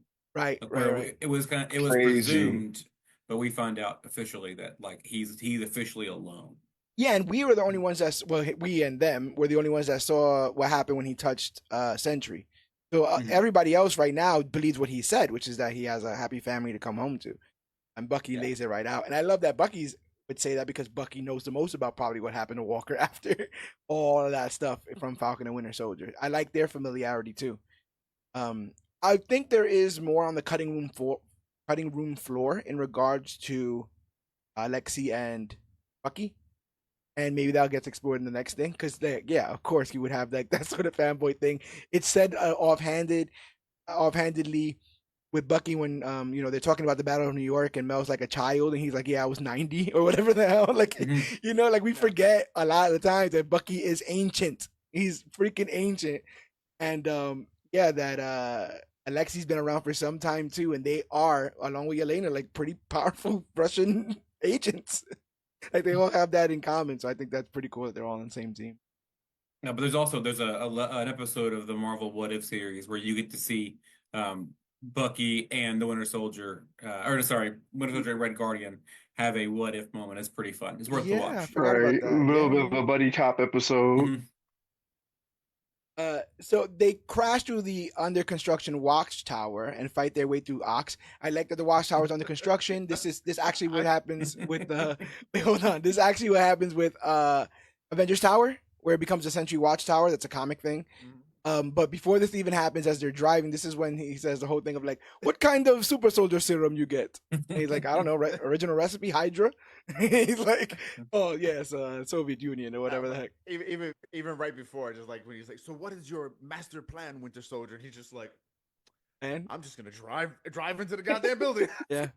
I I think these moments, even the one before, are meant to kind of show that Bucky would be an absolutely amazing addition to this team, but not necessarily the leader. Yeah, he's not a leader you want. Right. Yeah, I think he's he's an incredibly efficient soldier, but I think even he realizes at several points in here, like, I think that's why Yelena is front and center. I think with his history in the MCU, it would have made sense to have Bucky at the head of this team, but I think putting Yelena front and center and having Bucky almost be like her right-hand hitter, I think is a cool dynamic there as well. I like how at the end, spoiler, like there's no like de facto leader. Like they both stand side by side one another. Yeah. Like kind of like reminiscent to how Steve was with Natasha in the Age of Ultron. Like like Steve was or like Steve and Tony. Like, oh, I'll just pay for everything, make everyone look cool. He calls the shots though. Yeah. but they're both leaders I would in their love. own different ways. I know that Natasha has some sort of recognition with Bucky from some other time. They mentioned that in like Civil War. I wonder if He any of shot that's through gonna her. come around. Oh yeah, Yeah, yeah, yeah. he shot through and killed the scientist. Yeah, yeah, Yeah. yeah, yeah, Yeah. yeah. So I wonder if like Yelena doesn't seem to be impressed very much by Bucky or anything he's about, but I would assume that she would have heard things and heard legends. So there's some level of Yeah. respect there. Yeah, but this movie also feels like a Yelena movie. Yes, Feels like I a would agree. Yelena movie with a bunch of really, really important supporting cast, but definitely feels like Yelena is the star. Yeah, yeah, and Yeah, most definitely. I think we almost get like a cool 3-act structure with Black Widow, a little bit of her we get in Hawkeye, and then this. I think we kind of get a fully fleshed character with all three of these. This adds a third dimension to that character. She was kind of a little bit of the comic relief in Black Widow. You know, now she's like full circle around. She can do the comic relief stuff, but she can also do the heartbreaking stuff, as we'll get to in a bit. But I love that they break in, they're beating people up, and Valentina gets on the intercom and is like, "Hey, hey, hey!" Like, I left the door open. Like, what are you guys doing? And like, Alexi has somebody put the like drywall in. Alexi has somebody like in a headlock or something like that. Yeah. And Bucky headbutts the hell out of that guy. Yeah, Bucky's That like, poor That was guy. rude. What do I do? That was rude as hell. He was already halfway through. He's like, I might as well just follow through here. He gets that guy's favorite. That guy's gonna get some nice workers' comp now. Yeah, that's yeah, fair. yeah. And I like how it's government stuff too, so it's gonna be good. I like that they have no tact. You know, they have no they have no shine or polish. They just crash the building in there and start beating the hell out of people. Face to face, she reveals her endgame. She unveils Bob as the Sentry, Earth's mightiest hero. She's going to use him to cement her power and avoid impeachment. We see Bob in with his new blonde hair and his government official Sentry outfit, the Golden Guardian. It seems like he's really buying into everything that she's selling, and she kind of reveals that for his first PR stunt, he will murder everyone in the room because they are all bad guys. And she will just claim, "Oh my God, you won't imagine who came up here to try to kill me. It was like the Red Guardian and the Winter Soldier and the Black Widow and Ghost, and I had to kill them. And good thing I had Sentry around, newest, you know, the newest, latest, and greatest thing to come to Avengers." So I like the plan. I think the plan is pretty solid. But what's even more solid is she orders Bob to take them down, and the Thunderbolts don't fare very well, and they are forced to retreat. Who wants to tackle this scene first? That fight scene was leaked like fuck over the internet. Like before the movie even dropped in our country. Like I'm just like the Sentry versus the Thunderbolts. Click, click, click, click, click, click. It was everywhere. I was excited. I was scared for them. I was fearful for them. Yeah. I was like, oh my God. I start having flashes from the comic books of him just ripping people apart and shit. Yeah. Just like, oh God. But it was really tame. It was a really good like character introduction for like the character, what he can do and the potential for what he can possibly do, you know? What do you think, Cog? No, I mean, exactly. I really thought a couple times he was going to do something a little bit more vicious. Right. You know, when he turns Walker's shield into a freaking taco, I thought, okay, is he about to like snap this dude's arm in like 8 places? Yeah. You know, and then even when he kicked, I thought they were gonna let Alexi take a beating when he kicks him through the fucking window. Yeah. But then he brings him And he back brings in, him right back. which Yeah. Right? I thought he was gonna drop him. Yeah. yeah. Yeah, like you're gonna take a beating. You're gonna break your legs in this scene, but he doesn't, and that kind of told me, okay, they're setting something up with Sentry here.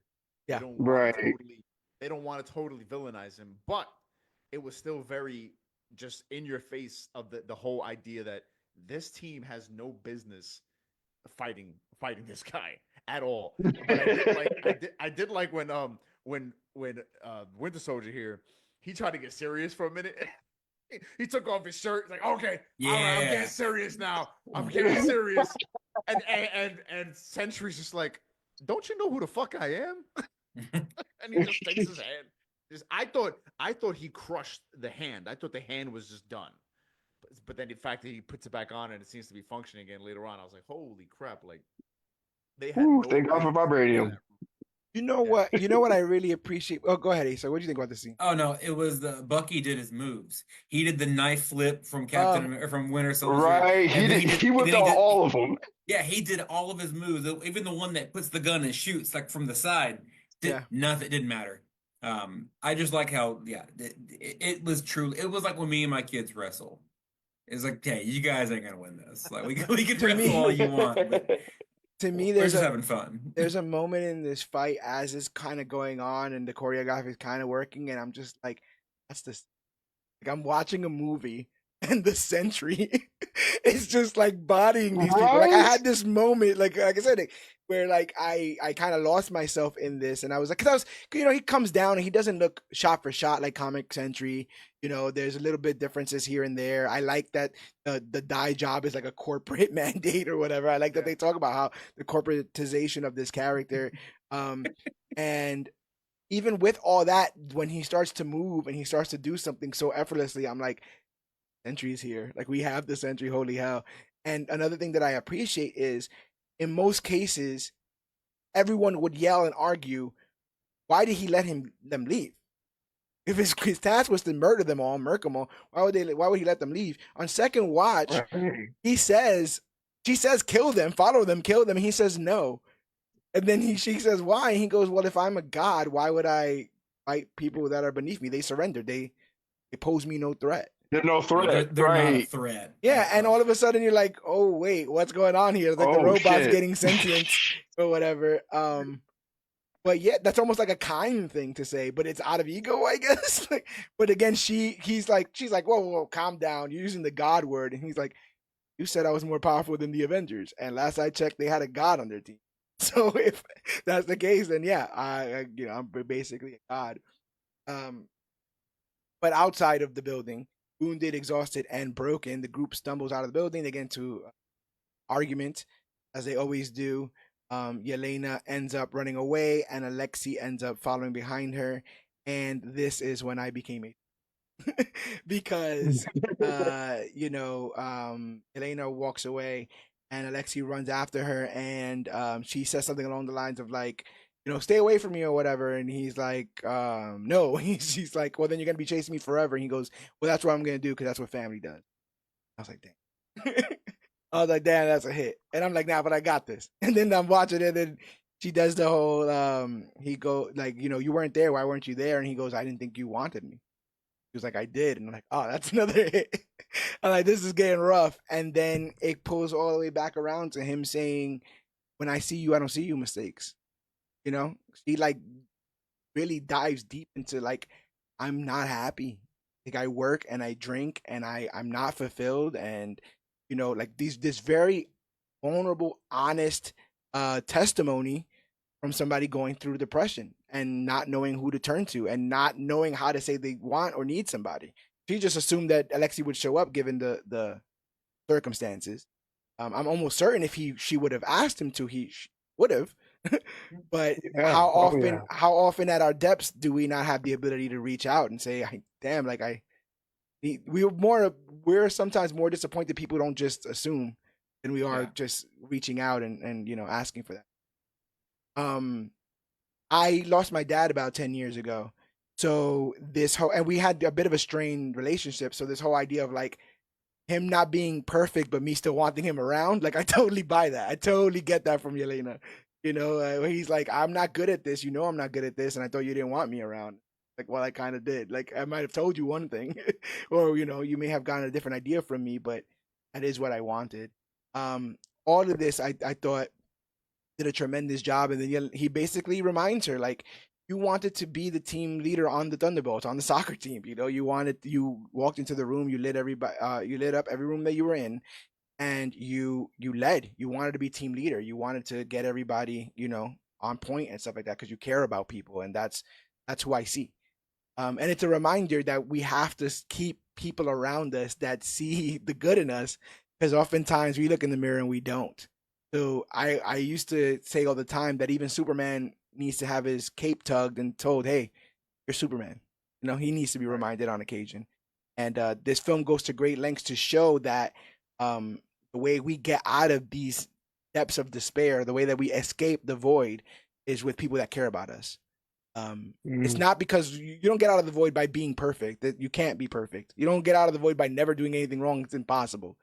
Uh, you get it by being honest, by being open, by being vulnerable, and letting others who have felt similar depths pull you out of it. And this is the beginning of that. I thought they did a tremendous job here. But I will relinquish the microphone to anyone else want to talk about this scene. No, you hit it on the head. Because Mhm. even Yeah. once they get out of the building, one thing that hit me was the fact that like shit is hitting the fan from in their world. They just fought the Sentry.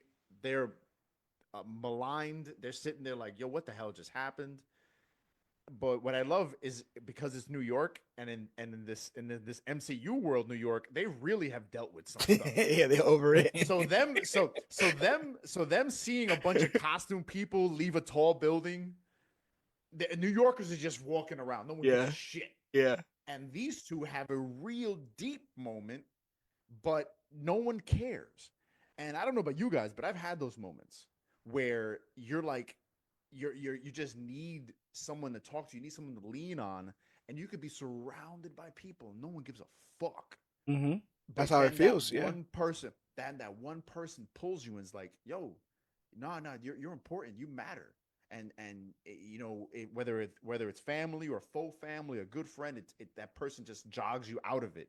And it's usually a nasty conversation. It's usually a lot of tears and, you know, boogers and snots. But you need that. Yeah. Yeah. That's, You need that, and that's exactly what happened here. And same thing.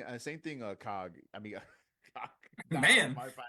yeah, I'm getting lost in myself here. That happens. No, this really like same thing. I was sitting there like, because you know, I lost my dad about 15 or so years ago myself, and there are times where I'm just like, shit, man, I really need to hear that man's voice. Yeah. You know, and here she needed him. Even that she admits it. She's like, I went to your house looking for guidance because you're the only person I know. I call you dad.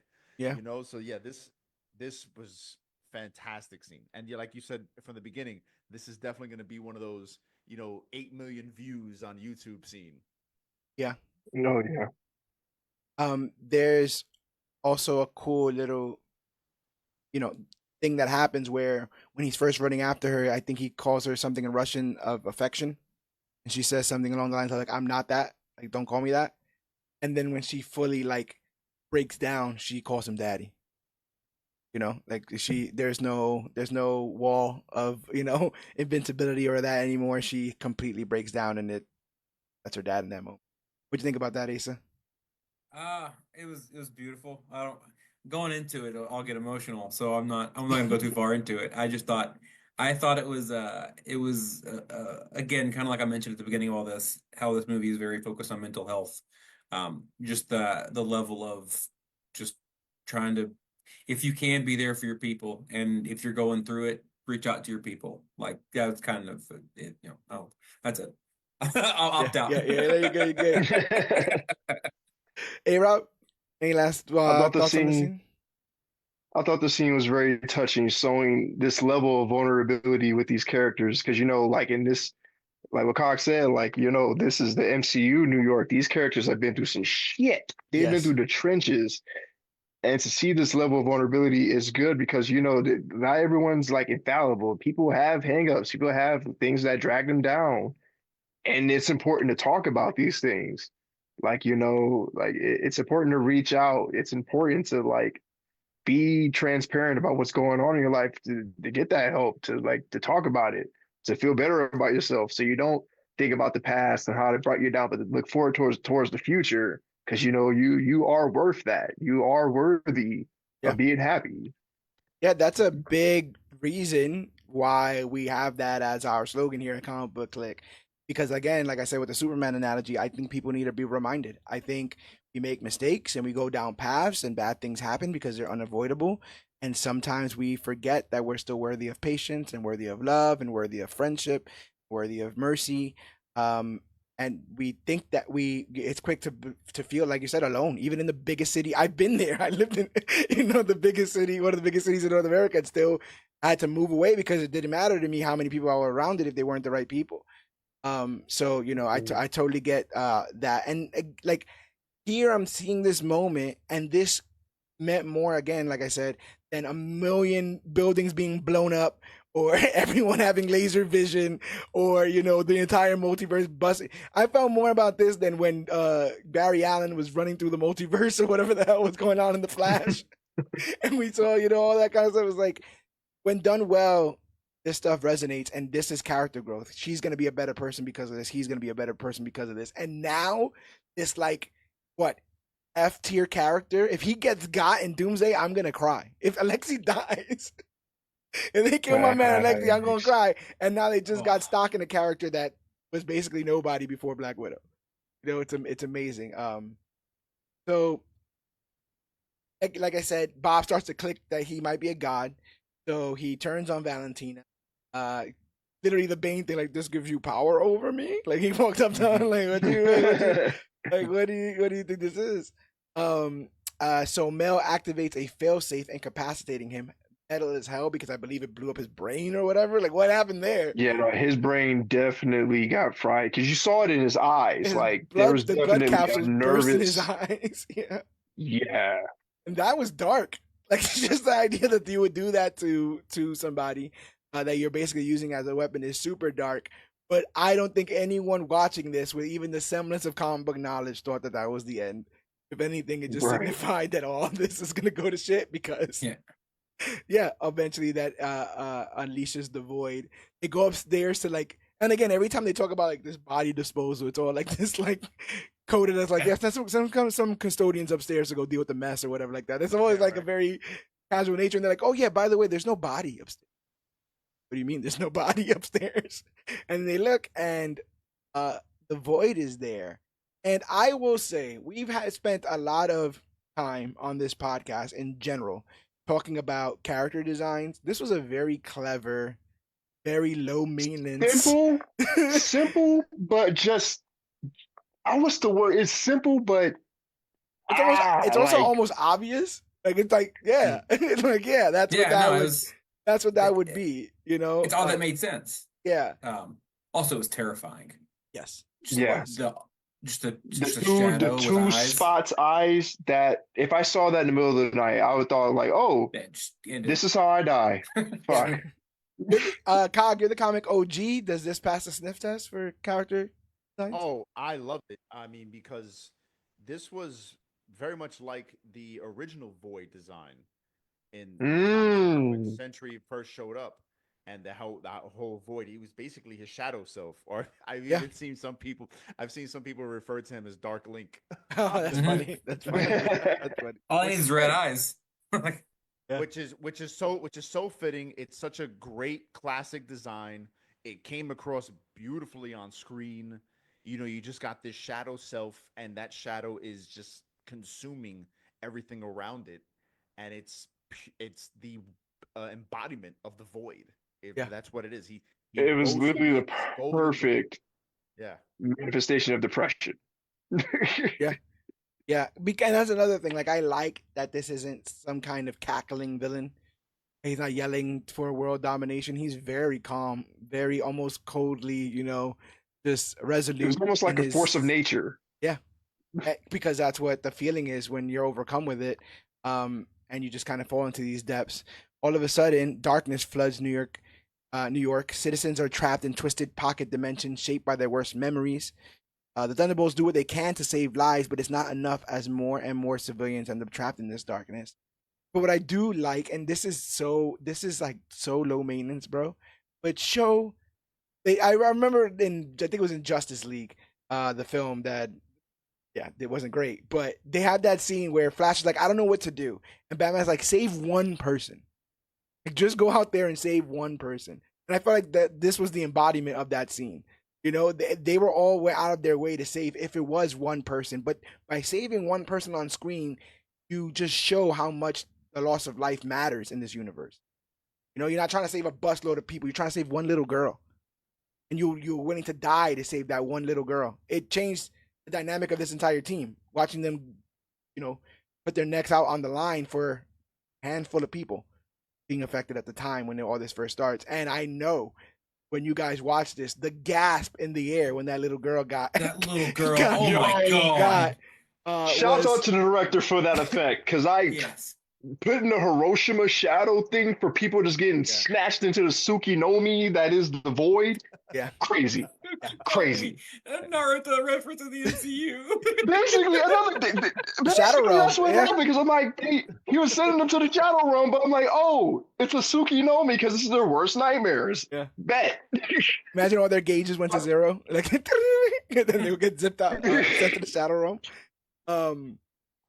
And this is where I say again, they want to have their cake and eat it too. They want they want you to fear what Sentry is capable of, but they don't want him to do anything that's too like irreversible, Not like irreversible, irreversible yeah. or Well, irredeemable, even to talk about superpowered people with their own sort of, Superman kind of a pastiche. But yeah, I think this was their way of having the cake and eat it too. Because initially, I'm like,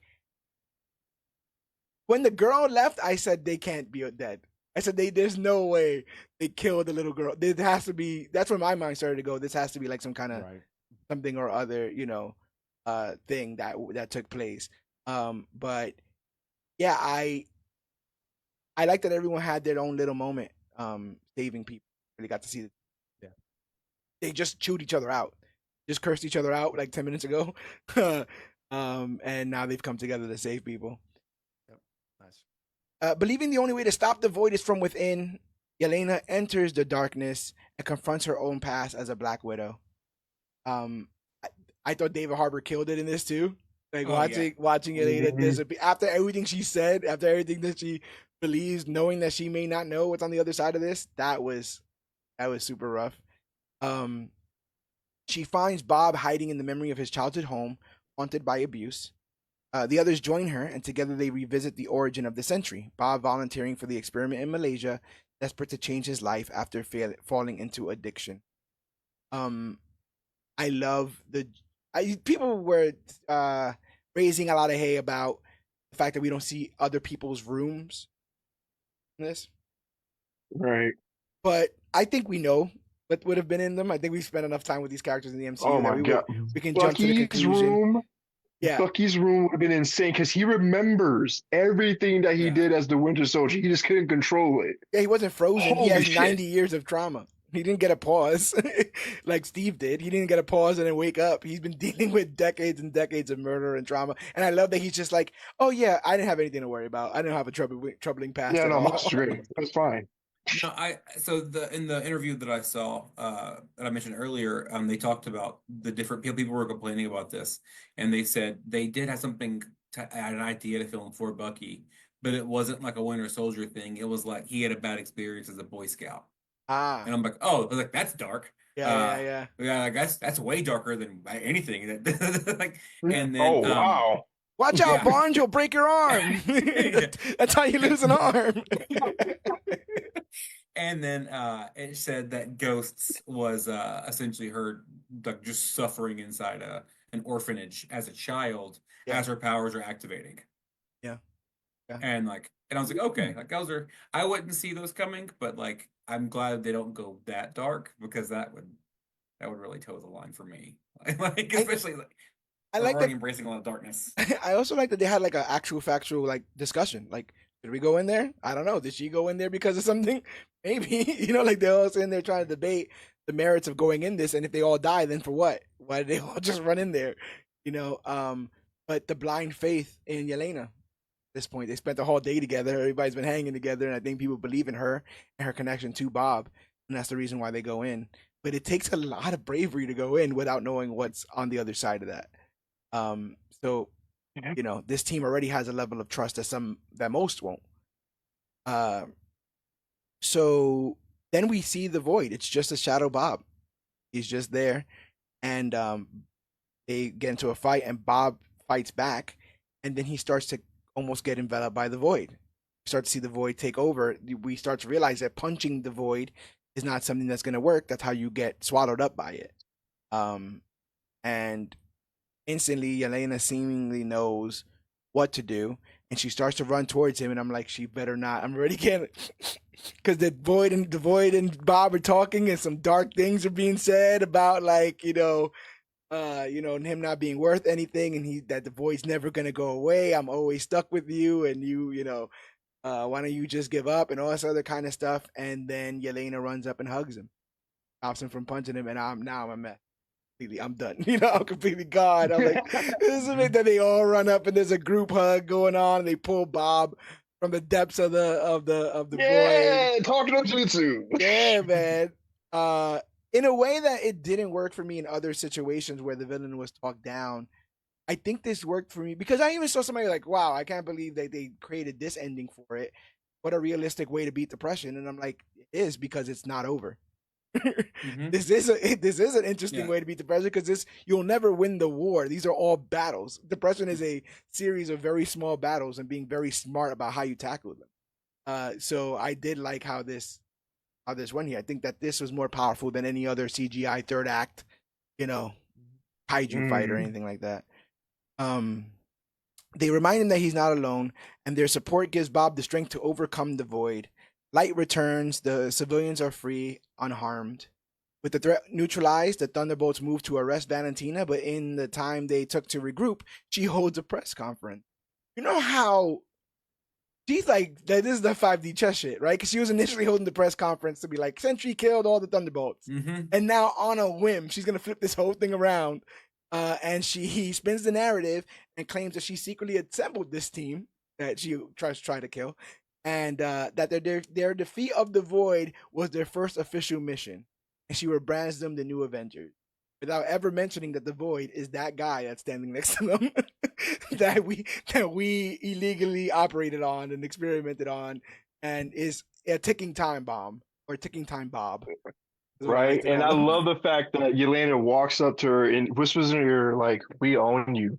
Because all this dirt, you tried to kill us. He's actually the thing that we stopped. Mm-hmm. You're the one that put us in this situation. We're operatives for you. Like, you made us kill for, like, bruh. It's so much dirt. That's why they got shiny new suits, because she's bankrolling now, and it is what it is. But I won't. Bob comes back or whatever, and then they're like, "Oh my god, that was crazy, right?" He's clapping like, for him. "Yeah." He's like, he's so happy for him. Yeah, he's like, "What happened?" And they're like, "What do you mean?" And He said earlier that he has memory issues, and here we are back where he doesn't remember what happened. That's also a comic thing, but it's mostly the universe not remembering that he. But I like how they kind of flipped it on its head here. Sentry to me has always been a boiling pot. Like, you never know when that's gonna, you never. So the idea that he is dormant, quote unquote, now, who knows what's gonna happen? Who knows what that's going to be? And I like that they kept him alive, and I like that is something that sticks around. And I like that they're so blatant about. Like, this scene here is very reminiscent of Dark Avengers, where they're all standing out there in front of the public for themselves, this new government-sponsored team. So this is almost pulled right out of the comics, and I appreciate it. I think Valentina does a great job in place of Norman Osborn, as this, know they're lying through their damn teeth, but they're the only person with seemingly enough power to have this team defend the Earth. But before we get into the very big post-credit scene, what do you guys want to say about this ending? Defeat of the Void and the branding of the new event. I'll start with you, Cog. I thought it was so wonderfully anticlimactic. Yeah. That makes sense. Talk no jitsu, where it's like, okay, there's nothing big and boisterous that happens. It's all very emotional and simple, so to speak. And then in a genius fashion, because I thought Julie Louis-Dreyfus was at one point would die in this movie, but then her character progression made me very happy that she survives, and how quickly she just turns it into her favor. Like, oh, it's not the Century, it's the whole new Avengers, and this is great, and yay! I loved it. I loved the ending. I loved how curt it was. It was just a lot of fun. It made me go, when are we getting Thunderbolts? Oh, not Thunderbolts, but New Avengers Part 2. Yeah. When is that happening? Yeah. A-Rob, what do you think of that ending? Yeah, no, definitely. I was definitely feeling that energy of like, yo, when are we gonna see them next? Like, oh, what's the next big adventure about to happen again? But no, like, definitely Julia Louis-Dreyfus's character, De Fontaine, sorry, like she definitely spun this in her favor. Like she definitely is a shrewd politician, just spinning this in her favor in any way, shape, or form. Like this was a good reveal for another super team on the block for Doomsday. I Yeah. really appreciated it. It was a really fun. It didn't need all the big explosions. You don't need all the big fan service. You just need to have a good story with those emotional beats that lead up to these kind of moments where you don't need all that. You just need to have the characters and themselves, and that's it. Yeah. Yeah, I agree. Asa, what did you think? This is a Uh, different third act than usual. Yeah, I thought the Cog and A-Rod really hit the nail on the head. So I'll just add my last little bit is I thought when you heard her whisper the "Now we own you," the Mm. look of fear on Contessa's face was like she like almost like that's the one thing she hadn't thought about, and Yeah. then she realized as soon as she said it, well, like almost like what have I done? Yeah. Like so I thought that It's was a really it's fun way to win. Like, it's the look when you move the pieces on the chessboard and put yourself in check. mhm. And now you're like, Bruh. wait, wait a Fuck. minute. Oh damn. How do I get out of this? I also think that they kind of highlighted what a third act would look like. There are a bunch of people who shoot, right? Like they kind of made fun of this the idea of the effectiveness of their team. So I think that that's a little bit funny there. And I think, like I said again, tinfoil hat theory. If they would have called this film the New Avengers initially, it would have been too big of expectation. I think by Oh doing it yeah. by Thunderbolts and then turning them into the New Avengers, especially this week, I think you kind of are courting two fans who haven't seen this film to the theaters. You're courting the fans who were curious but don't know who the hell the Thunderbolts are. Oh, they're the New Avengers? Oh, I gotta go see that. And you're courting the fans that are like the New Avengers. Who the hell do these guys think they are? Let me go find out, and so then you can so you get them. The Thunderbolts. Yeah, so you kind of get both of those fans on board. But I also long term theorize because besides the incredibly funny post credit of David Harbour as Red Guardian showing the cereal box or trying to get his cereal box bought, yeah, with the mustache, trying to get his cereal box bought at the supermarket, which again, fame and glory. I like all that. Um, we find out that the team is tangled in a legal battle because Sam Wilson is suing them for the trademark infringement, and it turns out that he's forming his own Avengers. So I think that very new Coke, old Coke, we are being given these new Avengers, so we can go, yeah, what is this? This is terrible. And then when Sam shows up with his Avengers, we're like, yeah, we're back on board. The MCU's back. I think they're on purpose. They're setting out expectations to create a tremendous outpour of adulation from the fan base when the actual Avengers. I've already seen some of it. These guys are not the new Avengers. They're already doing it. Not my Avengers. So when Sam Wilson shows up, had they not done this, again, it would have just made Sam Wilson's Avengers have these big shoes to follow. A team that everyone beloved, Iron Man, Captain America, all that. But now they don't have to compare to those guys. They have to compare to the Thunderbolts. They just got to be better than the Thunderbolts. And I don't think that that's a hard job to do. But really quickly before we get out of here, who do you guys think might be on Sam's Avengers? Oh, well, need a She-Hulk. Throw in Yeah. Shang-Chi, throw in Shuri, throw in Joaquin's Falcon. Yeah, I think Joaquin's definitely on board, Falcon. Right? Do you think Thor's Like, down for any of this? Thor might come No. back. I think He might come Thor back. hangs out until after Doomsday. I think Thor makes an Right. appearance in the sixth Avengers movie. Yeah. What about Rhodey? No, Rhodey? You see Rhodey, Ironheart. Well, if she's not on the champions, Captain Marvel, maybe Marvel's because still Sam around, knows who yeah. Spider-Man, he knows who Spider-Man. He doesn't know Peter, but I can see Peter being on Sam the got team. Scott Lang's phone number. Mm-hmm. Right? Yeah. So Ant-Man, Sure. throwing all the bug themed heroes. So Yeah. Wasp too. And It'll be. Wong. Yeah, and Wong. I Forget forgot about 'Cause Wong. you need a magic guy. Yeah, It's not Doctor Strange. Shang-Chi. Doctor Strange is in the dark dimension right now. You were saying, Like Asa? Shield McClay.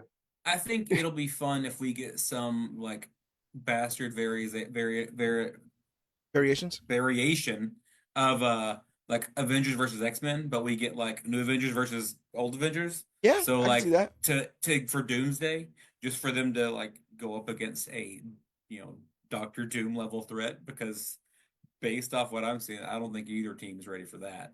That's I also heard a Even rumor. combined, yeah. no team's ready for that. I heard a rumor about Doomsday that this man Doom is gonna summon all the evil versions of the Avengers. So like Captain Hydra, like Maestro Hulk, Ragnarok Thor, like the cyborg version of That'd be him, cool. right? They could also be following a very famous comic trope where they establish two teams or two characters, pit them against each other, and ultimately both of them end up joining up together to fight a bigger threat. So they could be setting up currently for this Avengers versus Avengers thing, and then ultimately everybody's gonna have to be on the same page because Doom is here and he's not playing around. But I love the idea of litigation about this. I love the idea of the pettiness of this. We posted just in the Instagram. There's a trademark next to the Avengers logo. we posted on our page. There's now a copyright symbol in front of both the Avengers on Instagram and on X. So that's quite funny. Because what do you do? Who owns this brand? Now we're getting into logistics. Now we're getting into copyright and stuff. This is getting crazy. So I think that's really funny. Even funnier is Alexi's idea to how to get around it. Avengers with a Z. Avengers. He said that's how we get the wrong copyright. Avengers with a Z. But no one ends up going for it. Suddenly alarms blare. Satellite imagery reveals a spacecraft entering Earth's orbit with a giant number 4 on the hull, and we hear the Fantastic Four theme blur. Fantastic Four. Marvel's first family has finally arrived. And They've entered the chat, y'all. Yeah, that was the end of the film, but yeah, man, that post-credit scene just speaks so much. I'm a bit slow. Now, I was told not to read the credits because it would spoil it for me. So I want to say first and foremost, I wasn't one of those people that was spoiled because I read that Fantastic Four music was credited. I also want to say that apparently this scene was just filmed maybe 2 or 3 weeks ago. I saw it too. The Russo brothers just directed and shot it. Because the set was available, so the set's being used in Doomsday. Yep, which means that symbol, the new Avengers symbol, is established, and that's how those characters will look in Doomsday, right, because they're probably filming other stuff for that film already. So yeah, it just feels I'm getting the walk. I like these characters, but I'm getting the John Walker feeling of don't be in that building and don't wear that logo and don't I like you guys, but right, that just doesn't I don't. How dare you stand where he stood? Yeah, but with the Fantastic Four, it feels like there's one of two things have happened. Either they have not defeated Galactus and they bounced out as quickly as they could, or they have defeated Galactus and something even worse has befallen their universe. But I can't wait to see the implications. Yeah, Abraxas? They got Abraxas.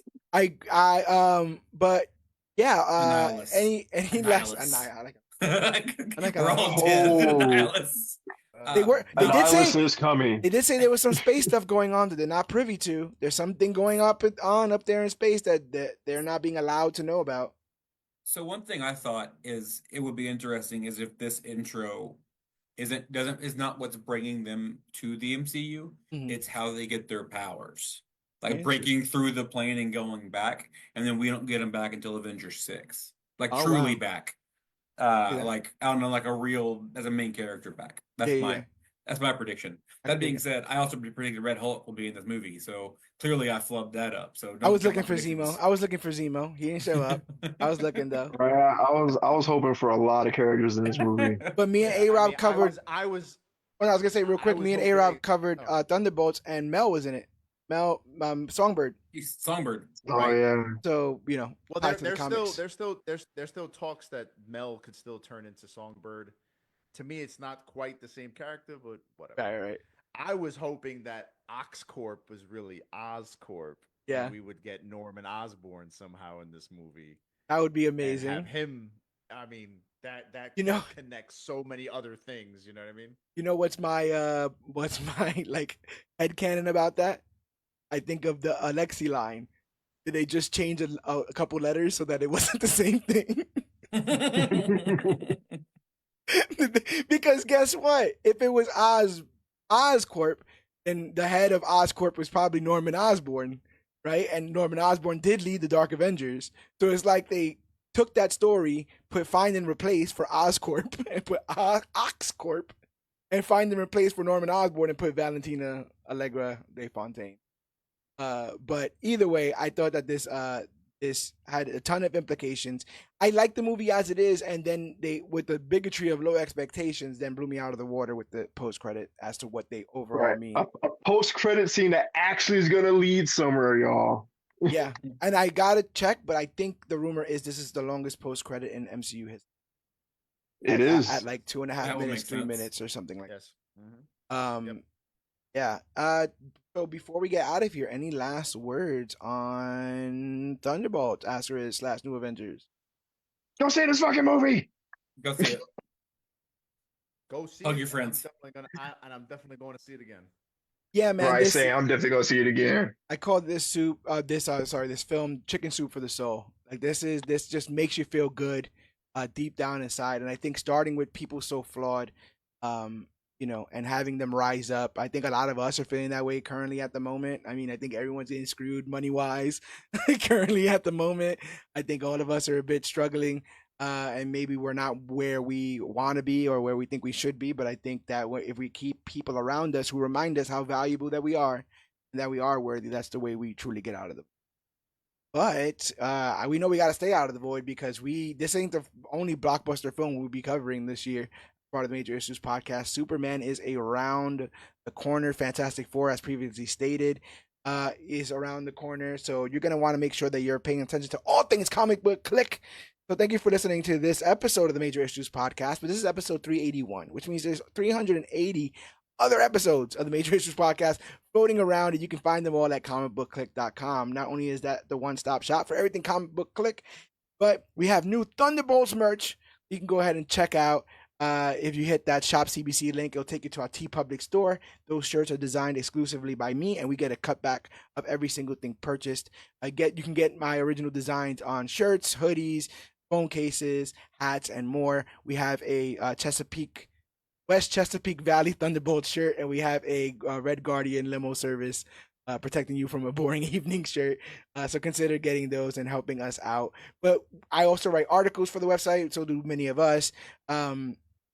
It's where every episode of the Major Issues podcast lives. So yeah, if you want a consolidation of everything that we do, go to comicbookclick.com.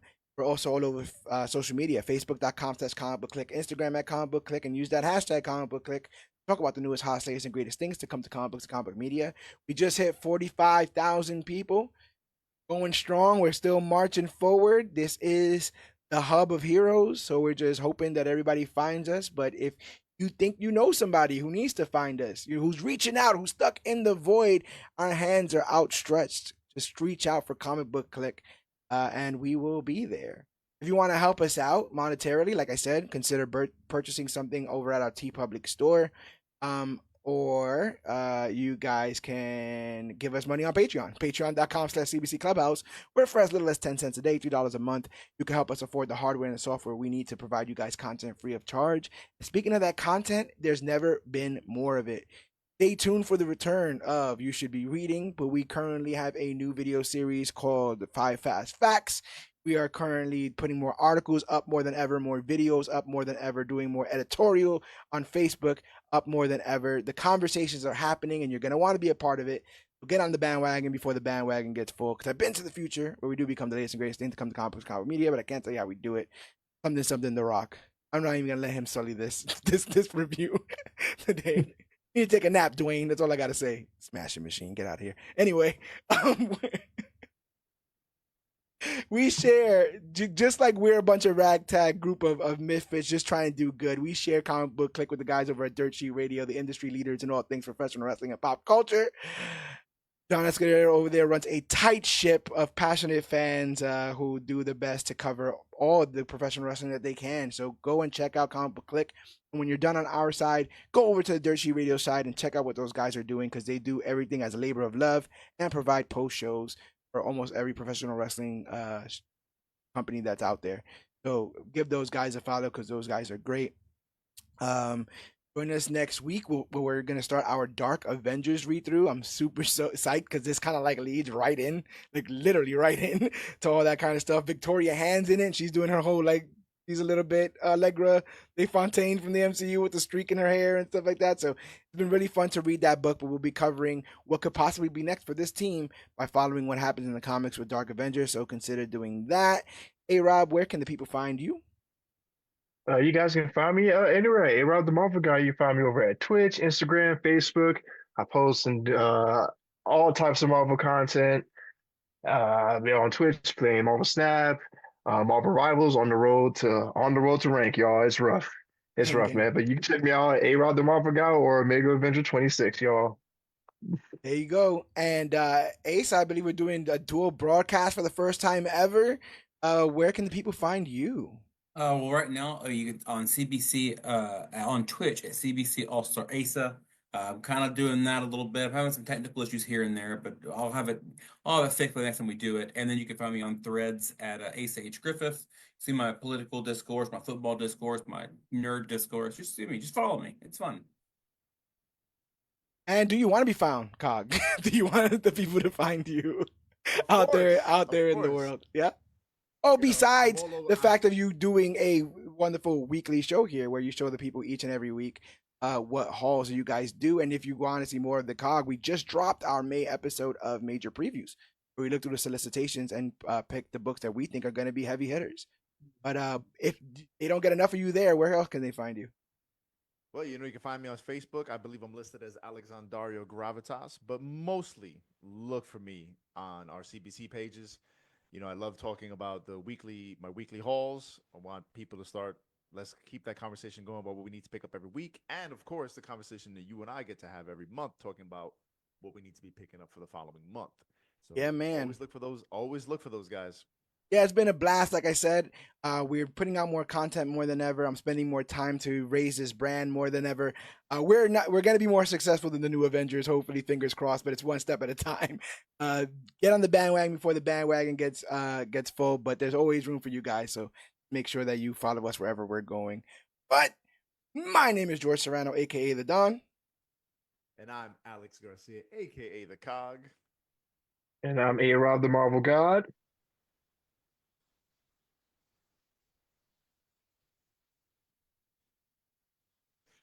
And I believe All-Star Asa lost Yes. audio. My son had muted me, and I was hidden by him. I'm All-Star Asa. Hey, I love it. And this has been our Thunderbolts recap and review. And remember, whether you're a guardian, a soldier, an ancient, a god, a widow, a poser, or you just need a hug, remember that we are the Clique, and always remember that you, yes, you, are worthy. Recording stopped. And now to get us off Facebook.